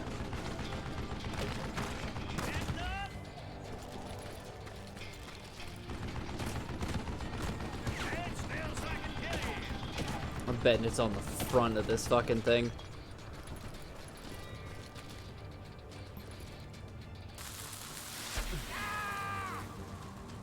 That ain't gonna reach. Oh, it is. Okay.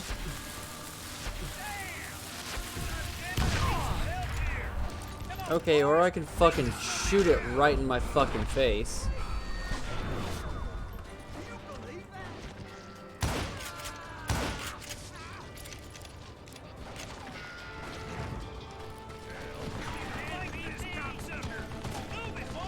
Juno reactor. That makes me think of Final Fantasy VII. Did he just try to jump off and die?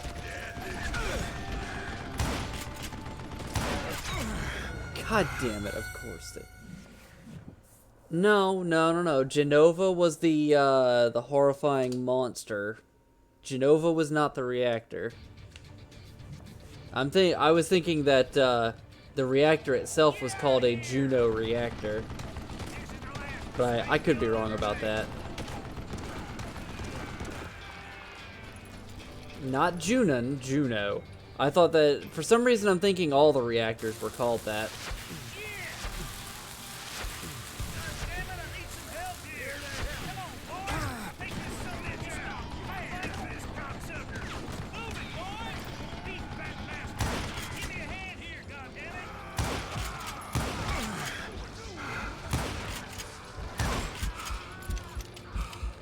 It's the Mako, okay. Sorry, were you saying something, sir? I didn't bother listening.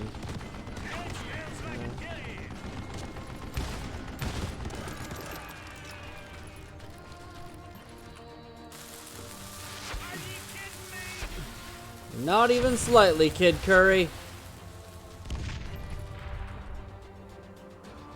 Are you fucking kidding me? Wow. They did that on purpose.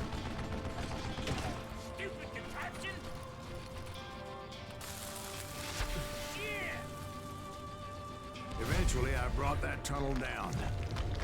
And that's when I met Kid Curry himself.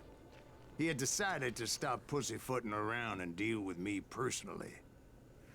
Dude, axe throwing sounds like fun, Resnick.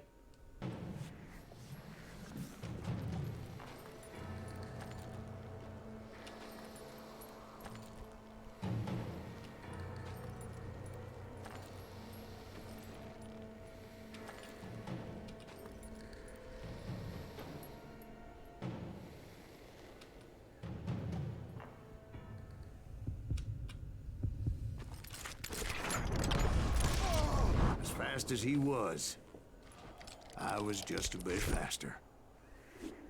Understandable, Resnick. And as he lay wounded, I demanded to know the whereabouts of Roscoe Bob Bryant. He shouted at me. Is that what this is about? Bob went with Butch and Sundance to South America. You ain't never finding him.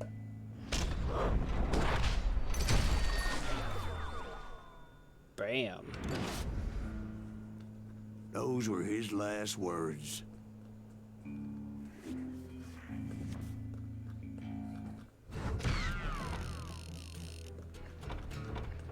Well, to be fair, Resnick, I don't expect you to take everything happening in the country personally. I don't think anybody else is either.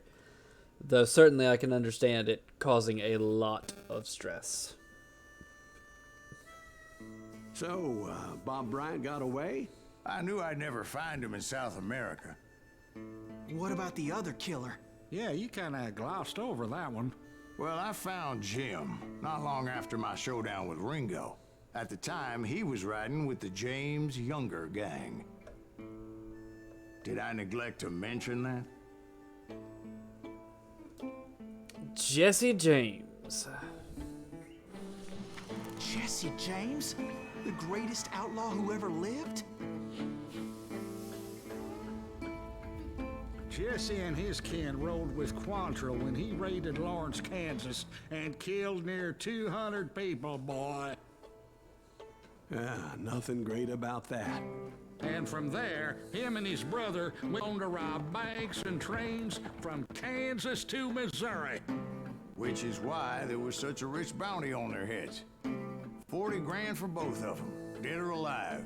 That's one hell of a payday.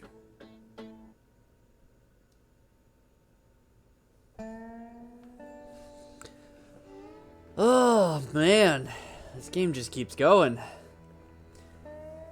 I really thought we were at the end with that last one, but I guess not.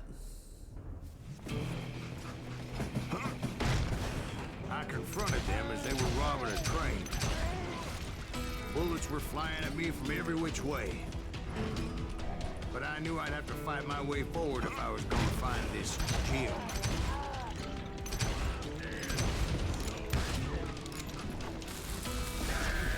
Oh, fuck you.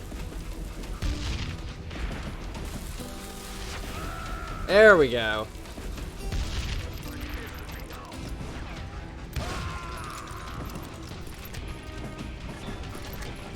Hi there. Nope, don't care about that one. Hello, Rosomak. I play this game.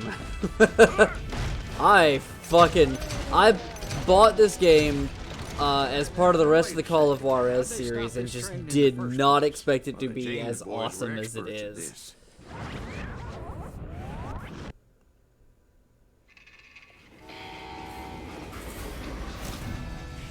Legend was he could stop a train by staring it down. Jesse James. They hopped a freight train having heard there was a big payroll in the express safe. So, I hopped the same train. As my head clips through the fucking ground.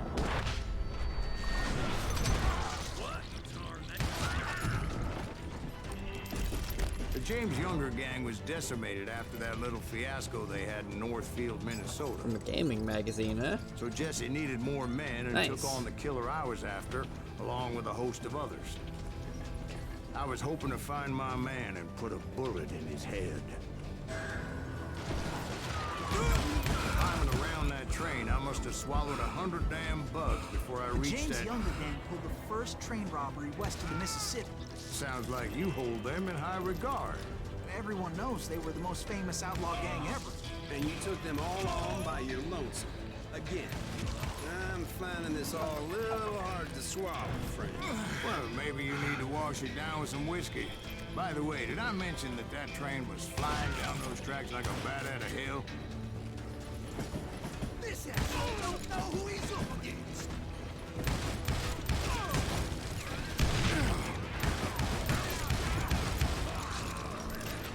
Come on, come on, come on, reload!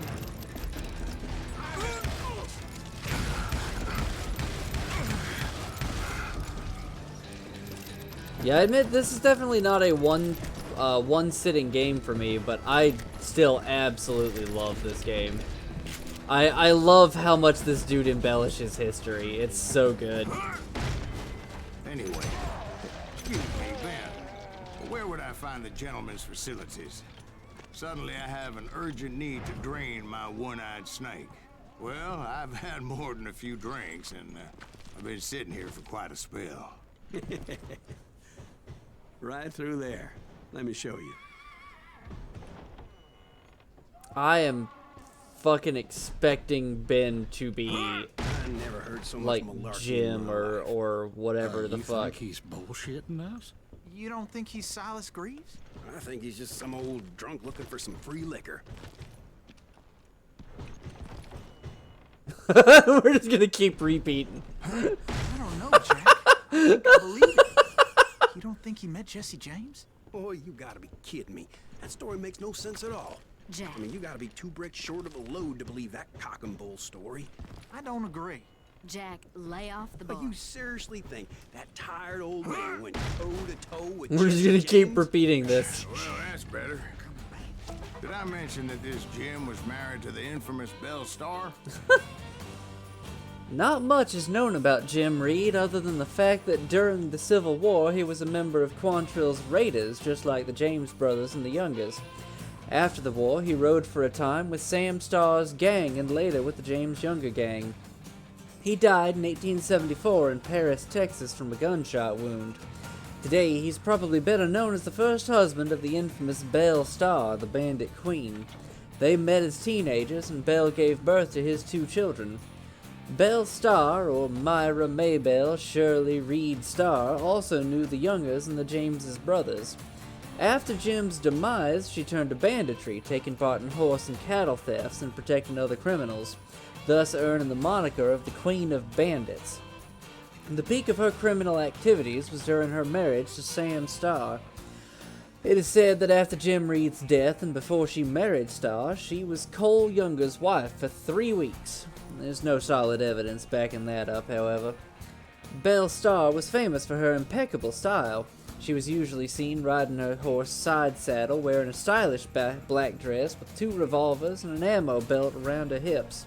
She died in unusual circumstances 2 days before her 31st birthday in 1889. An unknown murderer shot Belle off the horse she was riding with a shotgun and then shot her again. The bushwhacker's identity is still a mystery. Starr's own son is among the prime suspects, as the Bandit Queen was a tough woman to live with. Said son was a bandit himself and then became a lawman, only to die in a saloon shootout 1896. His sister, Pearl, plied the world's oldest trade and ran a bordello in Fort Smith, Arkansas from the 1890s until the First World War. Of course, I didn't learn that until later. Anyway, I made my way forward the best I could. Around the sides, over the roof. At some point, some sumbitch saw me and shouted out, "It's the damn Pinkertons!" Now, I never worked for that limey cocksucker, but I guess they assumed I was one of his assassins. Those evil bastards firebombed Jesse's mother's house and killed his stepbrother. Yeah, we'll get that. Improved damage and concentration, even though I've had wonder no each and every reason asshole for on it. that train wanted me dead. Everybody's always mistaking you for somebody else, aren't they? Why is that, I wonder? Don't rightly know, Jack. I'm just telling you how I remember it. I bet you are. Nope. Ah, here we are.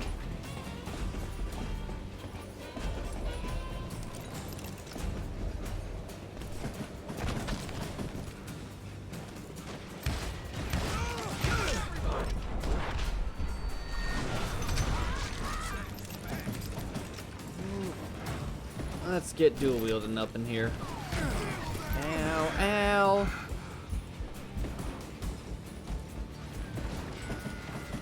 I came across a flat car piled high with logs and had to come up with a creative way to make my way forward. Oh, fuck off. A headshot is usually fatal. Remember that. No shit. Fuck you, Resnick!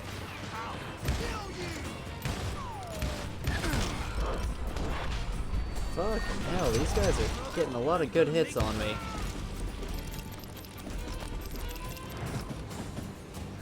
No, fuck you, Resnick! Love you, man.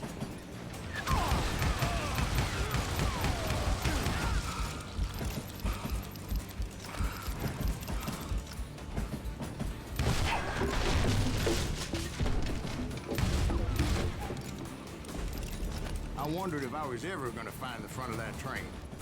Or the bastard I was after. Right about then, I was attacked by some asshole on a Gatling gun. I fucking see you. Yeah, seems Give me like that you run secret. into a lot of We'll read about the Pinkertons later. Total Overdose and Silicon Carnage? Yeah, I have heard of those, actually. I want to say I've played Total Overdose, not on stream, but Where at would some you point. find dynamite? Does it really matter, Jack? You're messing with the flow of the story here. Where would you find dynamite with the tons of explosives? Probably.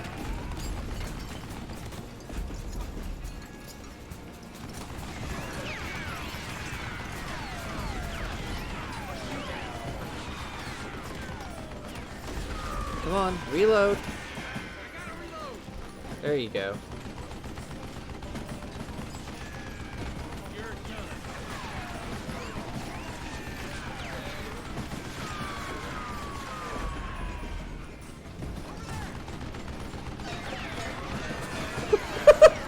I like that he can actually shoot the cans.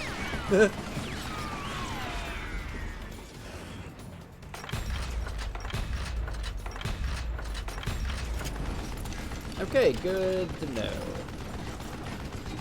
I'm trying to remember Total Overdose. I swear I played that one. Is Total Overdose a Flash game?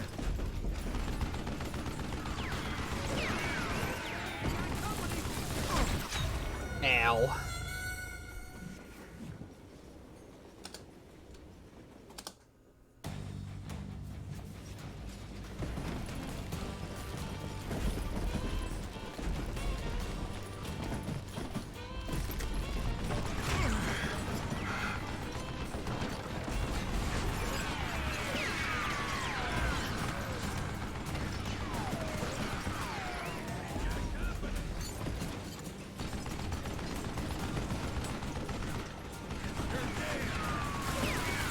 I doubt it can go that far, but we'll see.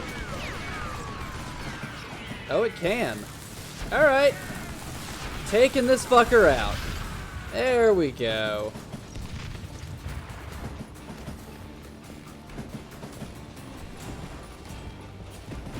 Lots of explosives around here.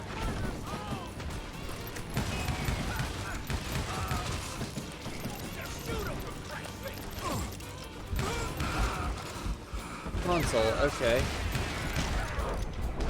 Well, if it's specifically on console, then I don't think I'll be able to do anything.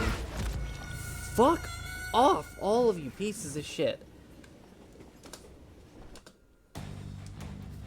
Please tell me. Okay, good.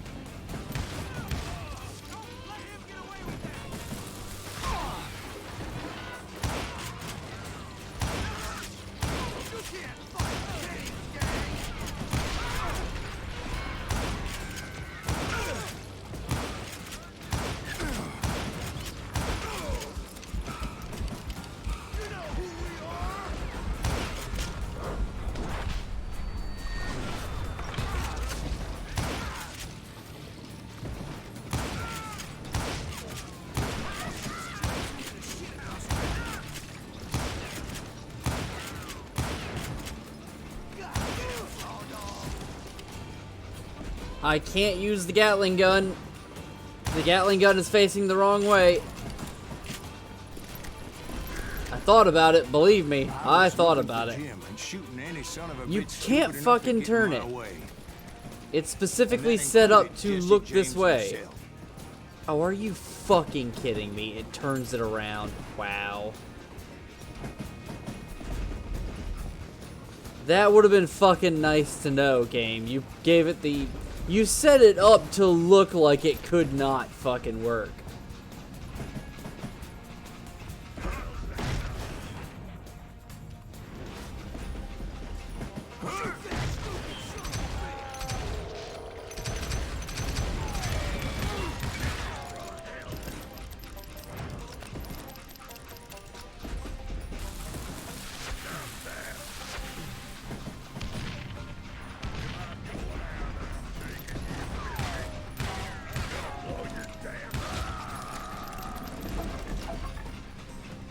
Sure were a lot of men determined to die that day.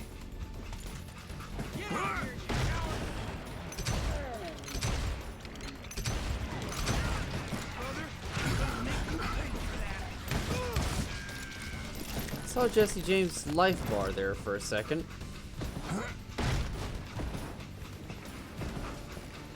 It was then that Jesse detached the express car from the rest of the damn train. Oh, shit. I could could see Jesse waiting for me. Okay. Fixing to kill me so he could get away with all that money.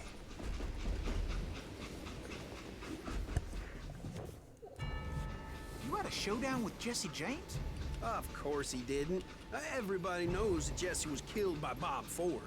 Yeah, Jesse went out like John Wesley Hardin. Coward shot him in the back of the head. Guess it doesn't matter how far you run, does it, Ben? Your past always catches up with you. Still waiting on you to just fucking pull a gun on Ben. Yeah, I didn't kill Jesse James. Just wounded him bad enough to convince him to hang up his guns. What about that Jim fella? What happened to him? I figure he was up front with a gun to the engineer's head. That bastard slipped away again. I'll tell you how I got him. But first I need to wet my whistle.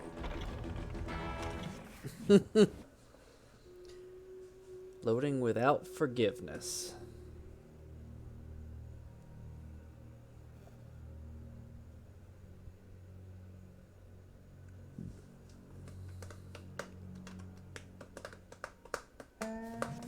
After my showdown with Jesse, I continued to track his brother, Frank, and that son of a bitch, Jim. I followed those bastards into the high mountains as they were going to ground. What mountains would that be? Somewhere in the Ozarks, I believe. The perfect place to hide out from the authorities. In fact, before I could find them, some Indians who fled the res and were hiding out from the military found me first. They probably thought I was a cavalry scout and didn't want me telling the military where they I leaned were. in that one. Yeah, Frank James does not sound as cool as Jesse James. Jesse James just has a nice ring to it.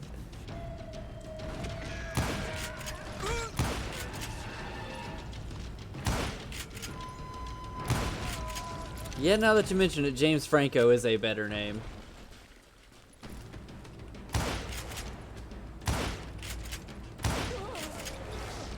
I saw you over there.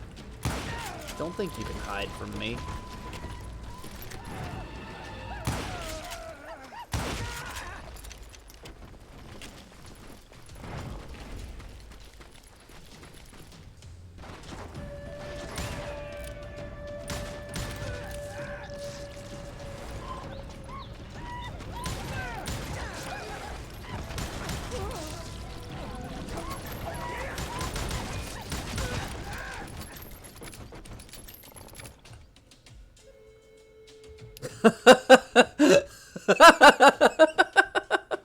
You're just now getting that, Resnick?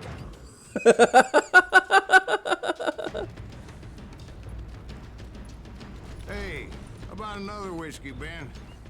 Nothing better to soothe the troubled soul. Fucking just pull a gun on Ben and point out that he's either Bob or Jim. Jesus. Now, where was I? Indians, right?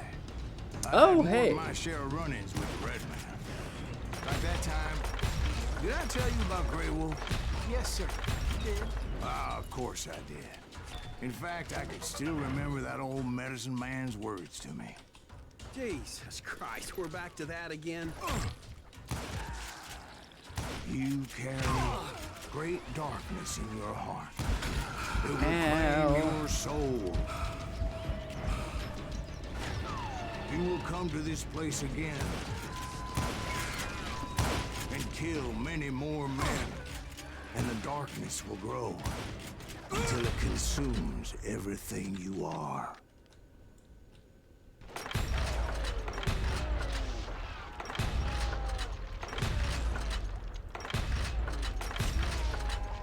Holy crap, there's so many of them. So, did you ever find it? The man you were after? Let me ask you something, Ben. You ever think about death? Hey, Sonic. Yes, more concentration in the bar, please. Mr. Greaves, are you all right? No, Mr. Greaves is drunk as fuck. Oh,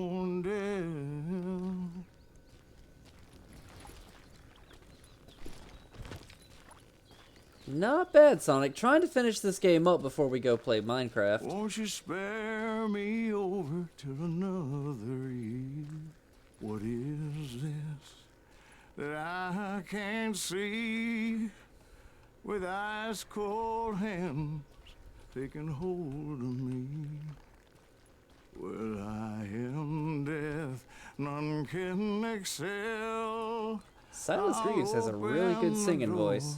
To heaven or hell, oh death, someone would pray. Could you wait to call me another day? Let's move out of the way there. Let's get out of the way of that. Oh shit. Oh death, won't you spare me over till another year? So are you gonna answer the question? What question is that? Jim Reed. Did you ever find him? Reed was indeed that son-bitch's surname. That's right, Ben. A despicable character. I remember him laughing like a hyena that cold morning they lynched me and my brothers. He was intent on avoiding my vengeance, but nothing was gonna stop me. Nothing.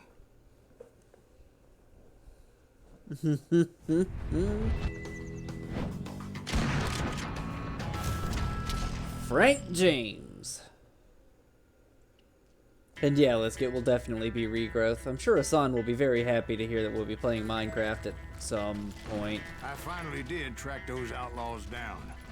They had long rifles with scopes and were well positioned to pick off any poor soul who came anywhere close.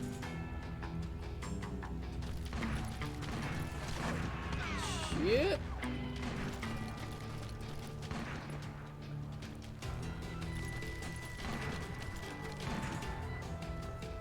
I really like these little segments, running from cover to cover. Ow! Okay, gotta be careful. Gotta be very careful.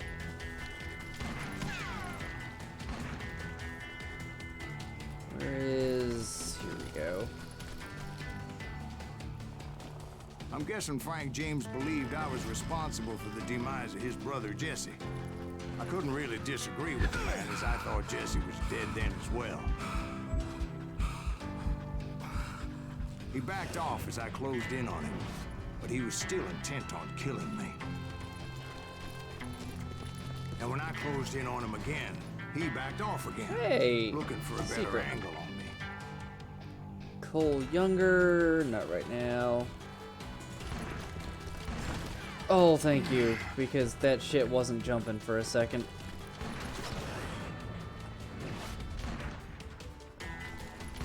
There's not actually a target up there. I'd just like to point that out. Oh, it was dumb to run out at that moment, but fuck it, I made it. I can't fault Frank for wanting his revenge, as I was there for the same damn reason myself. At this point, I'm guessing you think Silas Greaves is a worse murderer than Jim Reed ever was. No, sir. A man who spent half his life killing somebody's brothers, fathers, sons. I think you were just looking for justice, sir. Is that what I was looking for, Dwight? Is that what it was? Justice?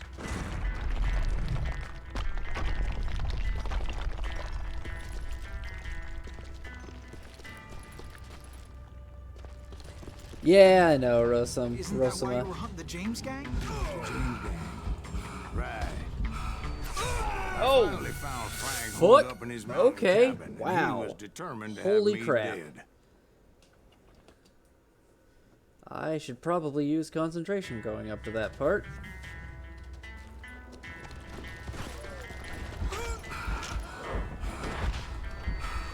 Oh, just barely dodged that shit. It was a pitched battle that could have gone either way. Luckily, I had some dynamite in my possession. Dynamite. On your person. A few sticks, just in case. It's always good to be prepared. Right.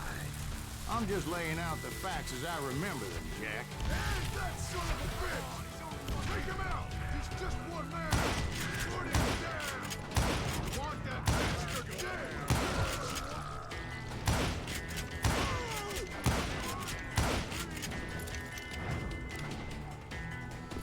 You know, are we talking about the actor, or are we talking about the actual character? Because I have a feeling that all of these fuckers are outlaws.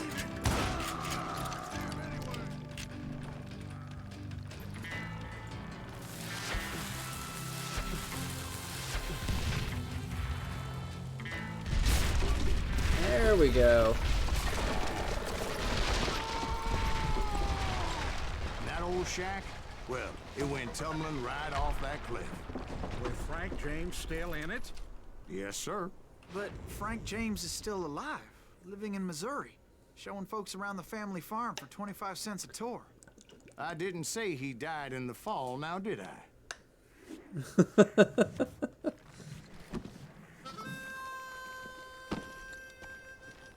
I'm done with this damnable outlaw life. Kill me, don't kill me, do what you will. At this point, I just don't give a shit. I explained to Frank that I had nothing against him personally and that I was looking for someone else. You want Reed? Have at him. I never did like that bastard. I am done here. We parted in peace as Frank pointed out the path to my prey before making his way back down the hill.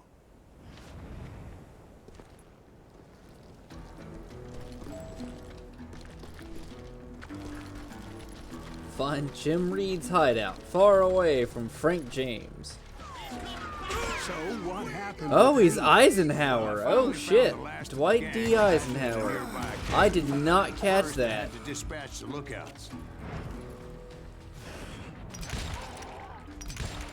But I was determined not to let that murderer escape my revenge again.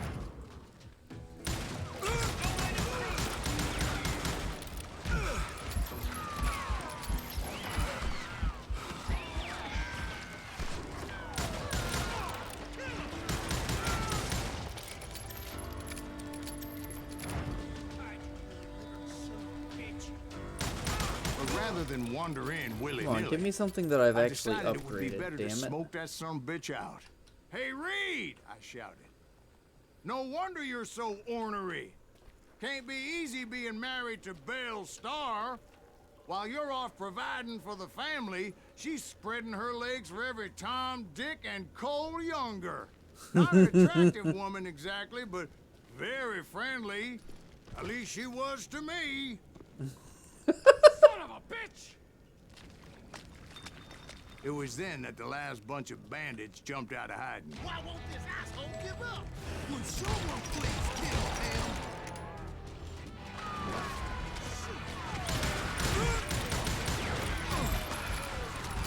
Shit!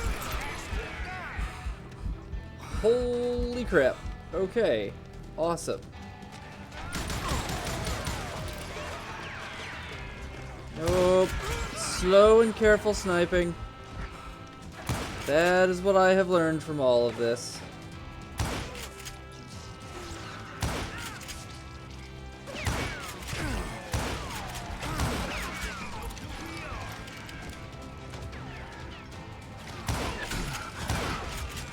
I don't think you people realize how many people I have fucking killed.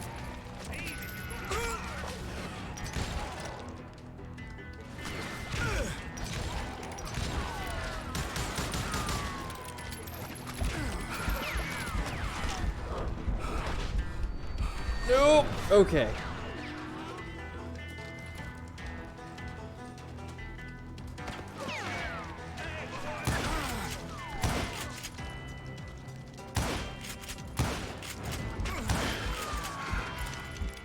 Come on, fuckers. What the fuck? Oh, they just put a Gatling up there. Awesome. Wow. All right then.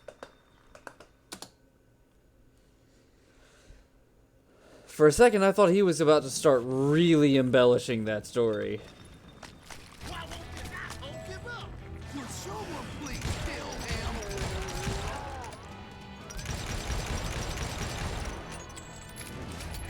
Just kill Red? Don't let him through!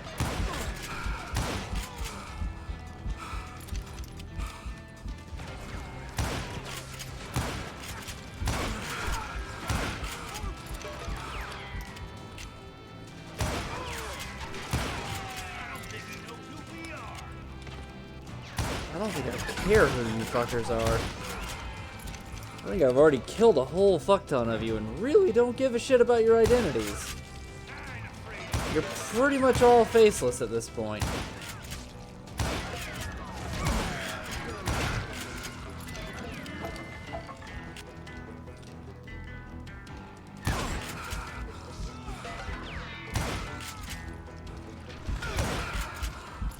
Eventually, it was just me and Reed.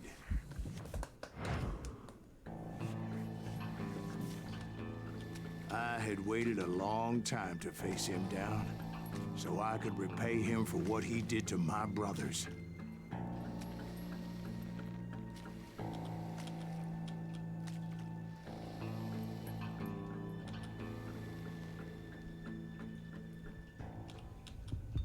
Come on, come on, come on.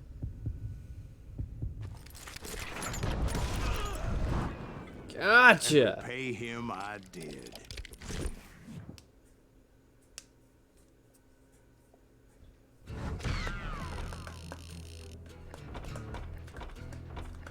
All honorable dual kills.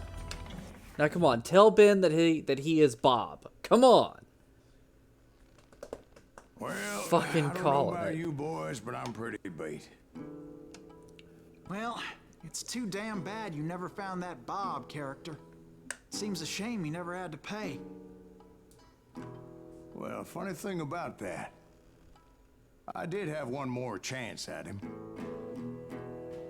Back to episode 7, the Wild Bunch. 6 months ago, I heard that Butch and Sundance were back in the States and had gathered up some of their old gang.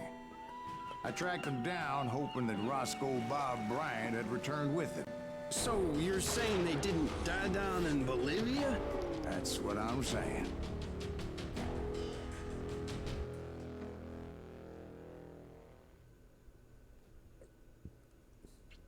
The good, the bad, and the dead.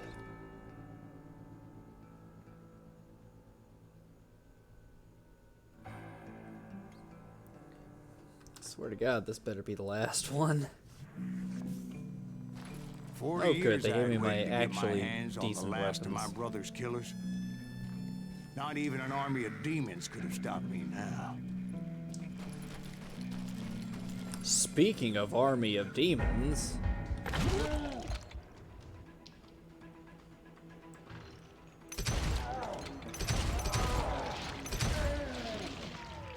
Both Johnny Ringo and Jim Reed fell fairly quickly. But the last one, Roscoe Bob Bryant, that son of a bitch had managed to escape my vengeance time and time again. I couldn't even be certain I'd recognize him after all those years. By now, he had to be close to 70. For all you know, he could have been dead. That thought had indeed crossed my mind, as did others. For instance, did my thirst for vengeance turn me into something worse than the man I was after? By this point in my storied career, I had killed more men than Bob Bryant ever had. I was furious as hell at that bastard for making me who I am. shit. All right, hi there, buddy. Could stop me from taking his life. I'd been after that killer forever. From the time I rode with Billy the Kid. But that chapter of my story you already know. Chapter of that fairy tale, you mean? Suddenly it was 1910.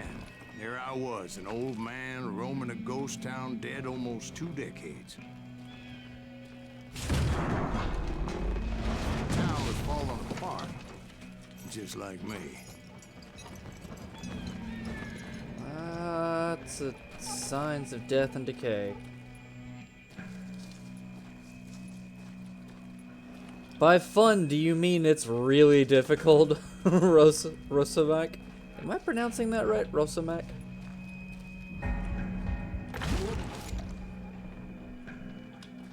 But I wasn't about to call it quits.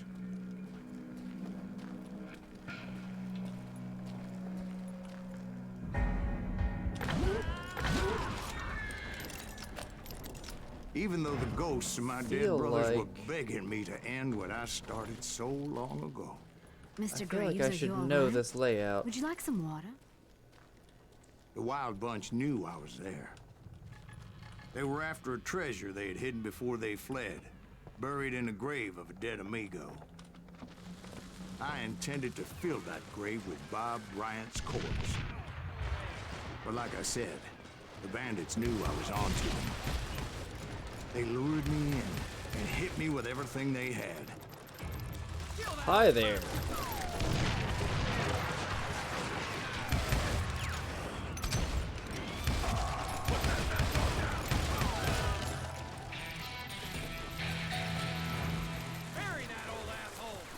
I mean, I can just say Rosso. But that's not as fun. Shit.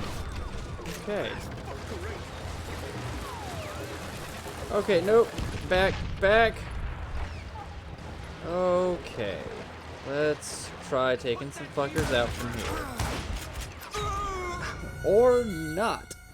I think I'm on medium difficulty. I completely forget what difficulty I'm on, honestly.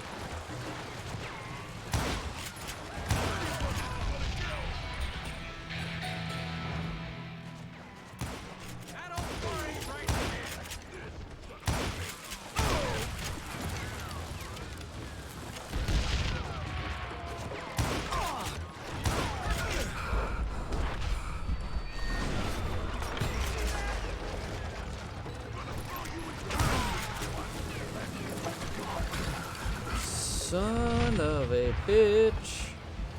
Put that geezer in the ground.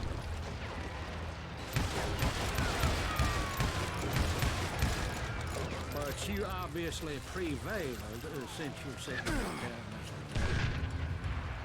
Actually, in that moment, I did not prevail. So I suppose we're talking to a ghost.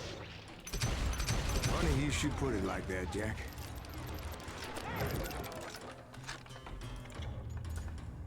Extra damage for combos. Dynamite looting, readiness. Yeah, we'll do that.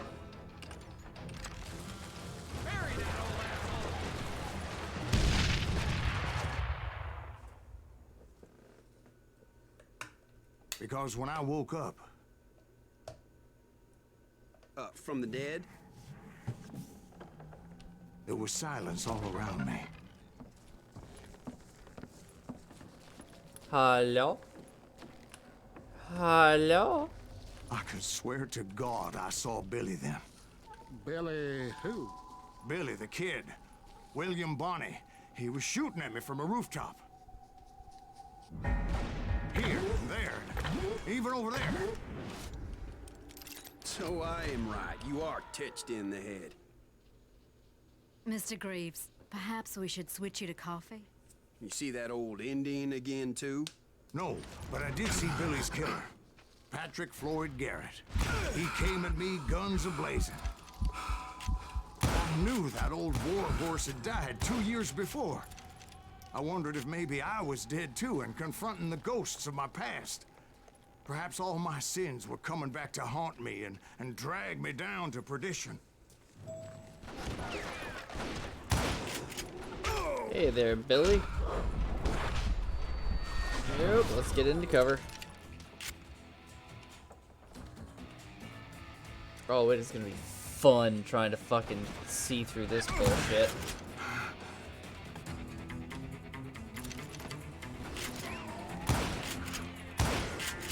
I saw Henry Plummer throw dynamite at me.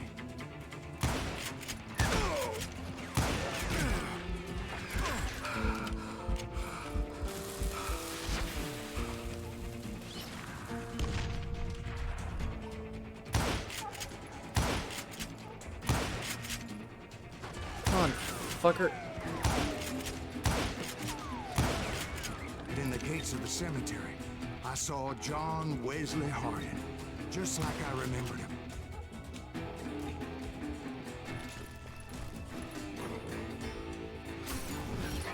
Go shit. Hi.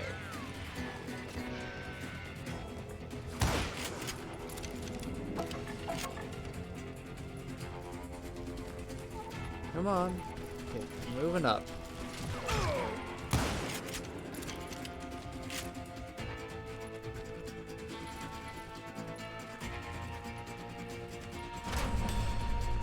Robert Ollinger appeared with his terrible double-barrel shotgun.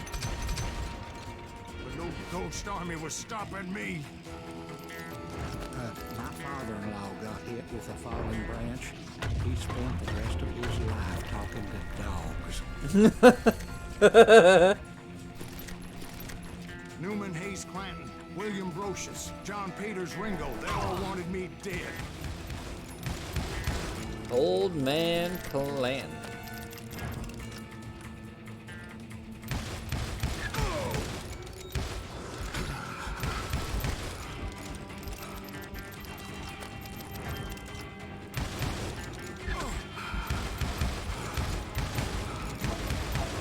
The Dalton brothers, Robert and Grattan, guardians of the Garden of the Dead.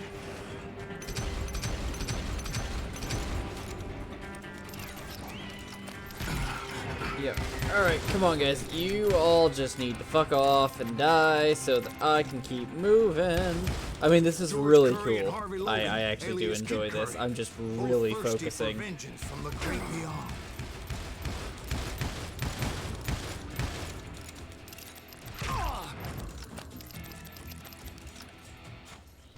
Well, it's his name, Resnick. You judgmental Jesse Woods, bastard. James No, I'm and just Jim kidding. Reed. Each one deader than the next. I thought I would go crazy. Thought.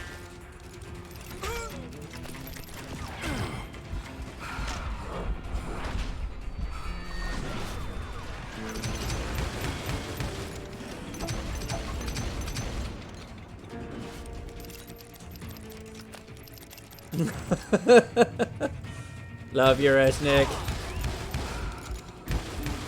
Finally, I saw Harry Alonzo Longbottom. The Sundance Kid? Like a general leading his Legion of the Dead. You told us before you see alive. He was alive.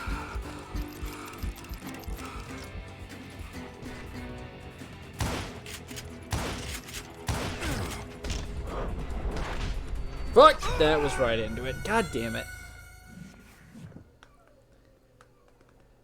Jeez, that one's a tough one. Oh, don't start me off at the beginning. Okay, good.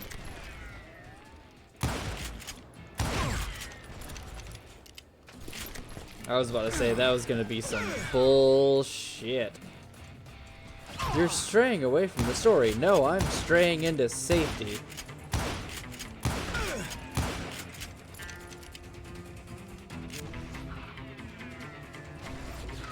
Fucking let me run, game. There is a man with a shotgun right behind me.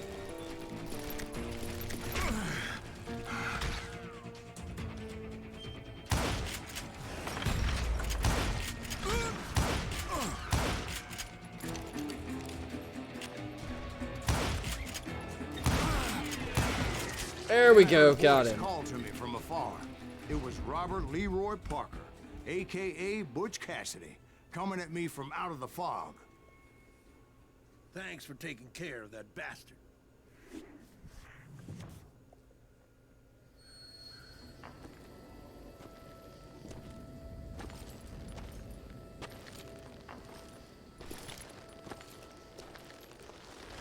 Or not.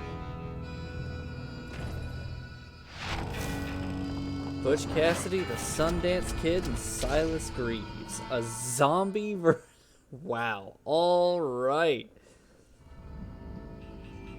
But the kid wasn't quite deceased. Not yet. Takes more than one little bullet to kill the likes of me, partner.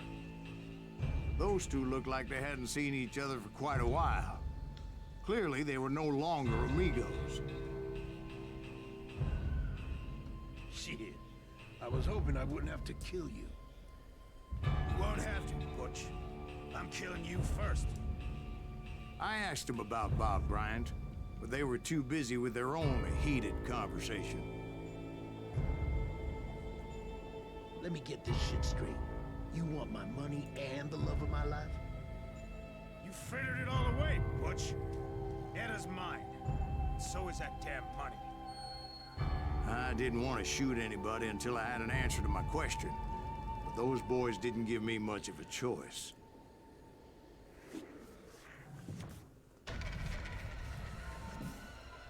Switch your focus to the enemy who is looking at you. Okay.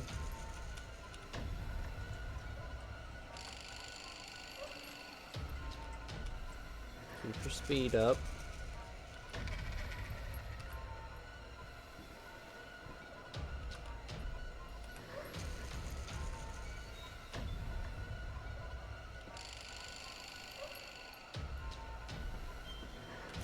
Quit fucking looking away! Jesus!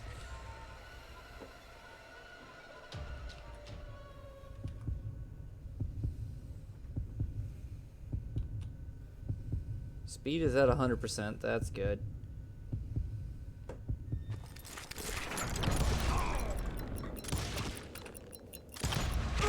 Damn it!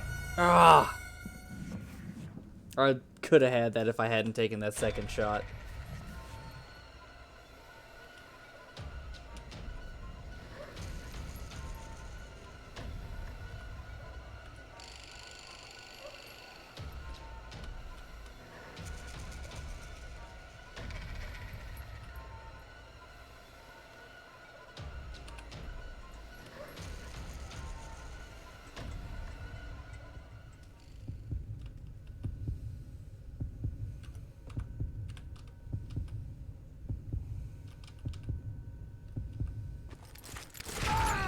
God damn it. That's a tough one. They changed so fast.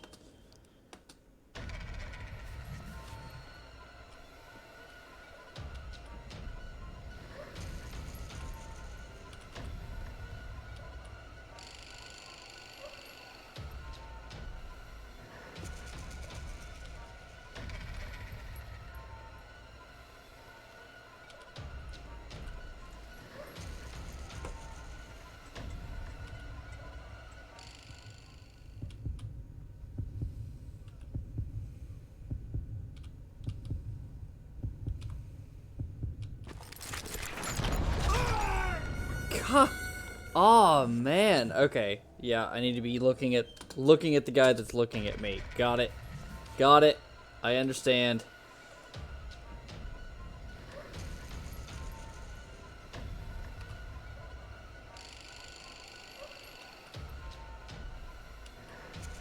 This is definitely a really interesting way of doing this. I like it.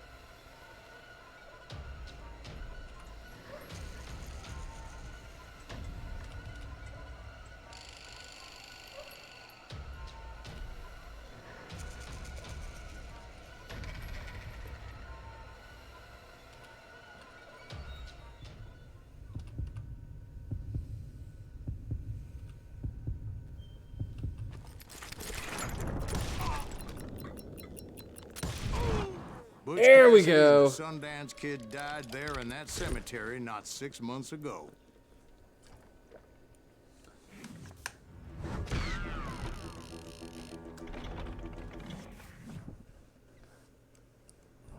Loading the finale. Thank you.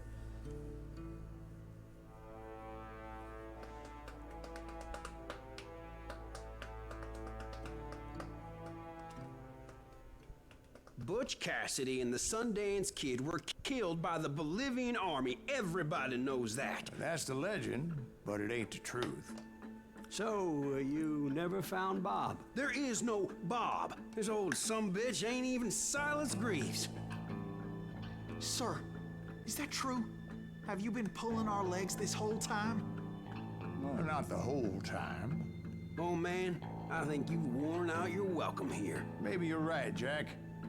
Maybe it's time to pay. You see, Ben, or should I say Bob, your past always catches up with you. About I time. was a different man back then, crazy.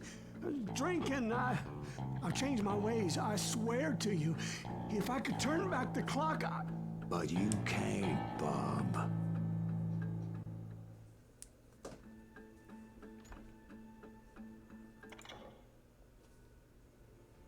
Why'd you toy with me like that? Telling those tales, knowing all along. Why not just lay your cards on the table? Wanted to suss you out, Bob. See what kind of man you turned out to be. Maybe prod you into drawing on me. See, all those years on your trail turned me into a killer. Can't even remember who I was before you tried to murder me. You, on the other hand, walked that very same path in exactly the opposite direction. What do you mean by that?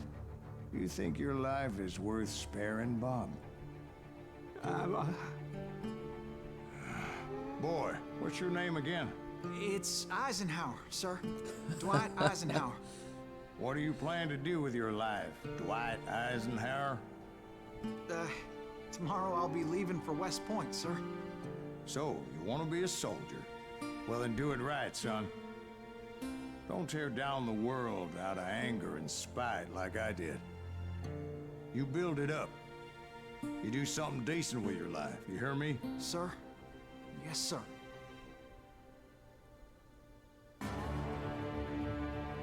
I won't have it said I left you with nothing, Bob.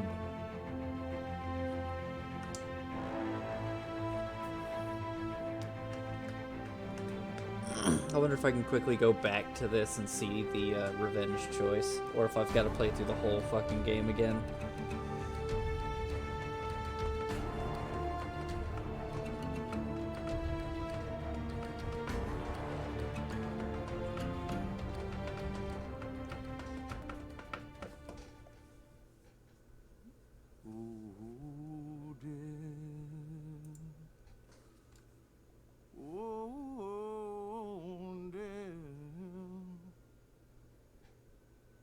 You spare me, I kind of want to listen to him sing, but nah, I want to see if I can look at the revenge choice.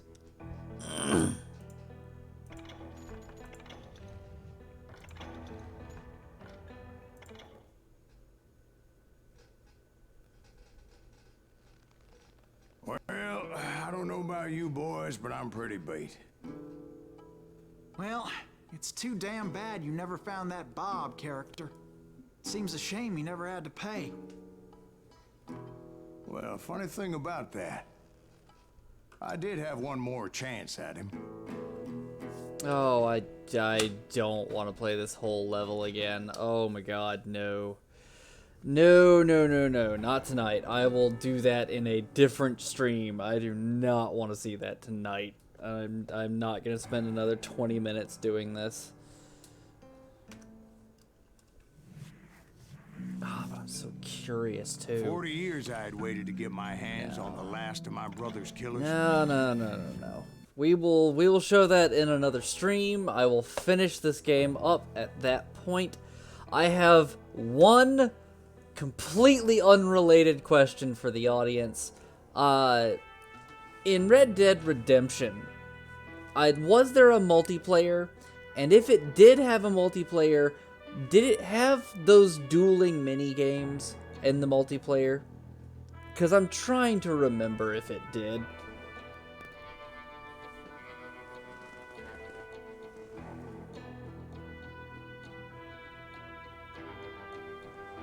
Just watching chat for the answers at this point.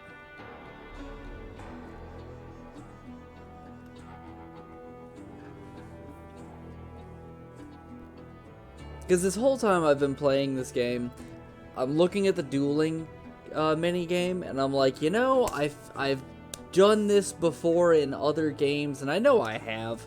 I feel like Red Dead Redemption did that, but I also might be thinking of Call of Juarez as well, the second game, Bound in Blood. I can't remember.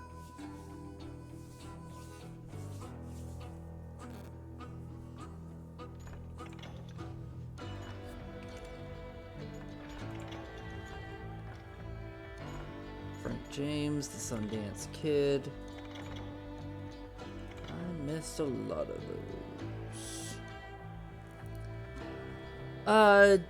Yeah, just whisper me the game, the link to the gameplay footage. Mega Drive. Either whisper it to me or send it to me on Twitter. Either of those will be fun. Anyway, I will be back. I'm gonna say, give me like 10-20 minutes. We're gonna come back with some Minecraft. Rosso, if you have enjoyed this, please hit that follow button, my friend. Shameless plug. Anyway, we will be back. Myself, Lisk, and a few others will come in. And thank you, Rosso. But we will be back soon. Just stay tuned.